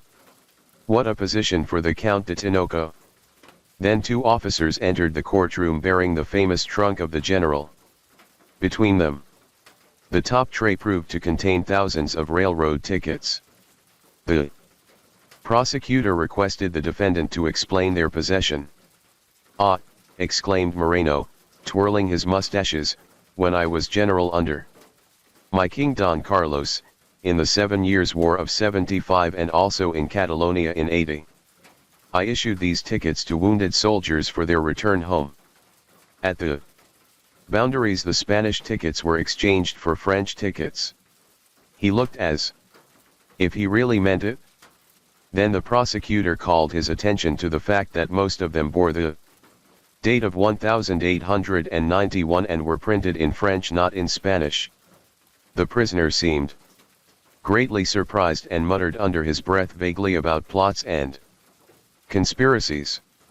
Then he suddenly remembered that the tickets were a collection, made by his little son. Beneath the tickets were found sheaves of blank orders of nobility and blank commissions in the army of Spain, bearing what appeared to be the royal seal. These the general asserted that he had the right to confer, by proxy, for his King Don Carlos. Hundreds of other documents bearing various arms and crests lay interspersed among them. The prisoner drew himself up magnificently. "I was the General Secretary of War of my king," said he. "When I had to give orders to the generals under me, of whom I was the chief, I had the right to put thereon the royal imprint of Don Carlos. I was given all the papers incident to the granting of orders and grades in the army, and I had the seal of the king, the seal of the royal king. But, unfortunately for the prisoner, the seals upon the papers turned out to be the legitimate arms of Spain and not those of Don Carlos, and as a finale he ingenuously identified the seal of the mayor of Madrid as that of his royal king. Next came a selection of letters of nobility, sealed and signed in the name of Pope Leo XIII. These, he asserted, must have been placed there by his enemies. I am a soldier and a general of honor, and I never did any such Trafficking, he cried grandly, when charged with selling bogus patents of nobility.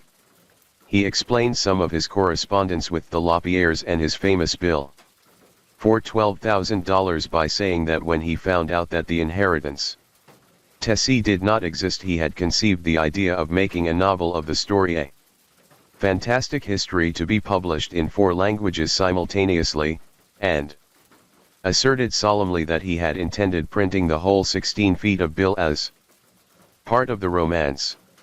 Then, to the undisguised horror of the unfortunate general, at a summons from the prosecutor, an elderly French woman arose in the audience and came to the bar. The general turned first pale, then purple. He hotly denied that he had married this lady in France 23 years ago. Name of a name. He had known her. Yes, certainly. But she was no wife of his. She had been only his servant. The other lady, the Hibernian, was his only wife. But the chickens had begun to come home to roost. The pointed mustaches drooped with an unmistakable look of dejection, and as he marched back to his seat, his shoulders no longer had the air of military distinction that one would expect in a general of a royal king. His head sank on his chest as his deserted wife took the stand against him, the wife whom he had imagined he would never see again. Anyone could have seen that Elizabeth de Moreno was a good woman. Her father's name, she said, was Nichod, and she had first met the prisoner 23 years ago in the village of Dock, in the department of the Tarn, where, in 1883, he had been convicted and sentenced for stealing bed linen from the Hotel Kassam. She had remained faithful to him in spite of his disgrace, and had visited him daily in prison, bringing him milk and tobacco. On his liberation she had married him and they had gone to live in Bordeaux. For years they had lived in comfort, and she had borne him 8 children. He had never been to any war, and was neither a general nor, so far as she had known, a friend of Don Carlos. She had supposed that her husband held some position in connection with the inspection of railroads, but, in 1902, it had come out that he was in the business of selling counterfeit railroad tickets, and had employed a printer named Paul Cassignol to print great numbers of third-class tickets for the purpose of selling them to ignorant soldiers and artisans. Moreno had fled to America. She had then discovered that he had also made a practice of checking worthless baggage, stealing it himself and then presenting claims therefor against the railroad companies. She had been left without a sou, and the rascal had taken everything. She had a way with him, including even the locket containing the hair of her children. By the time she had finished her story, Moreno's courage had deserted him. The jury without hesitation returned a verdict of guilty, and the judge then and there sentenced the prisoner to a term at hard labor in state's prison. Asterisk. Asterisk. Asterisk. Asterisk. Asterisk. Mais oui, grunts Lapierre, as the crow, with a final caw of contempt, alights in a poplar farther down the road. I don't blame the bird for laughing at me. But, after all, there is nothing to be ashamed of. Is one to be blamed that one is fooled? Hein. We are all made fools of once and again, and, as I said before, he would have deceived the devil himself. But perhaps things are better as they are. Money is the root of all evil. If I had an automobile, I should probably be thrown out and have my neck broken. But if MCO intends to take the next train for Bordeaux, it is as well that he should be starting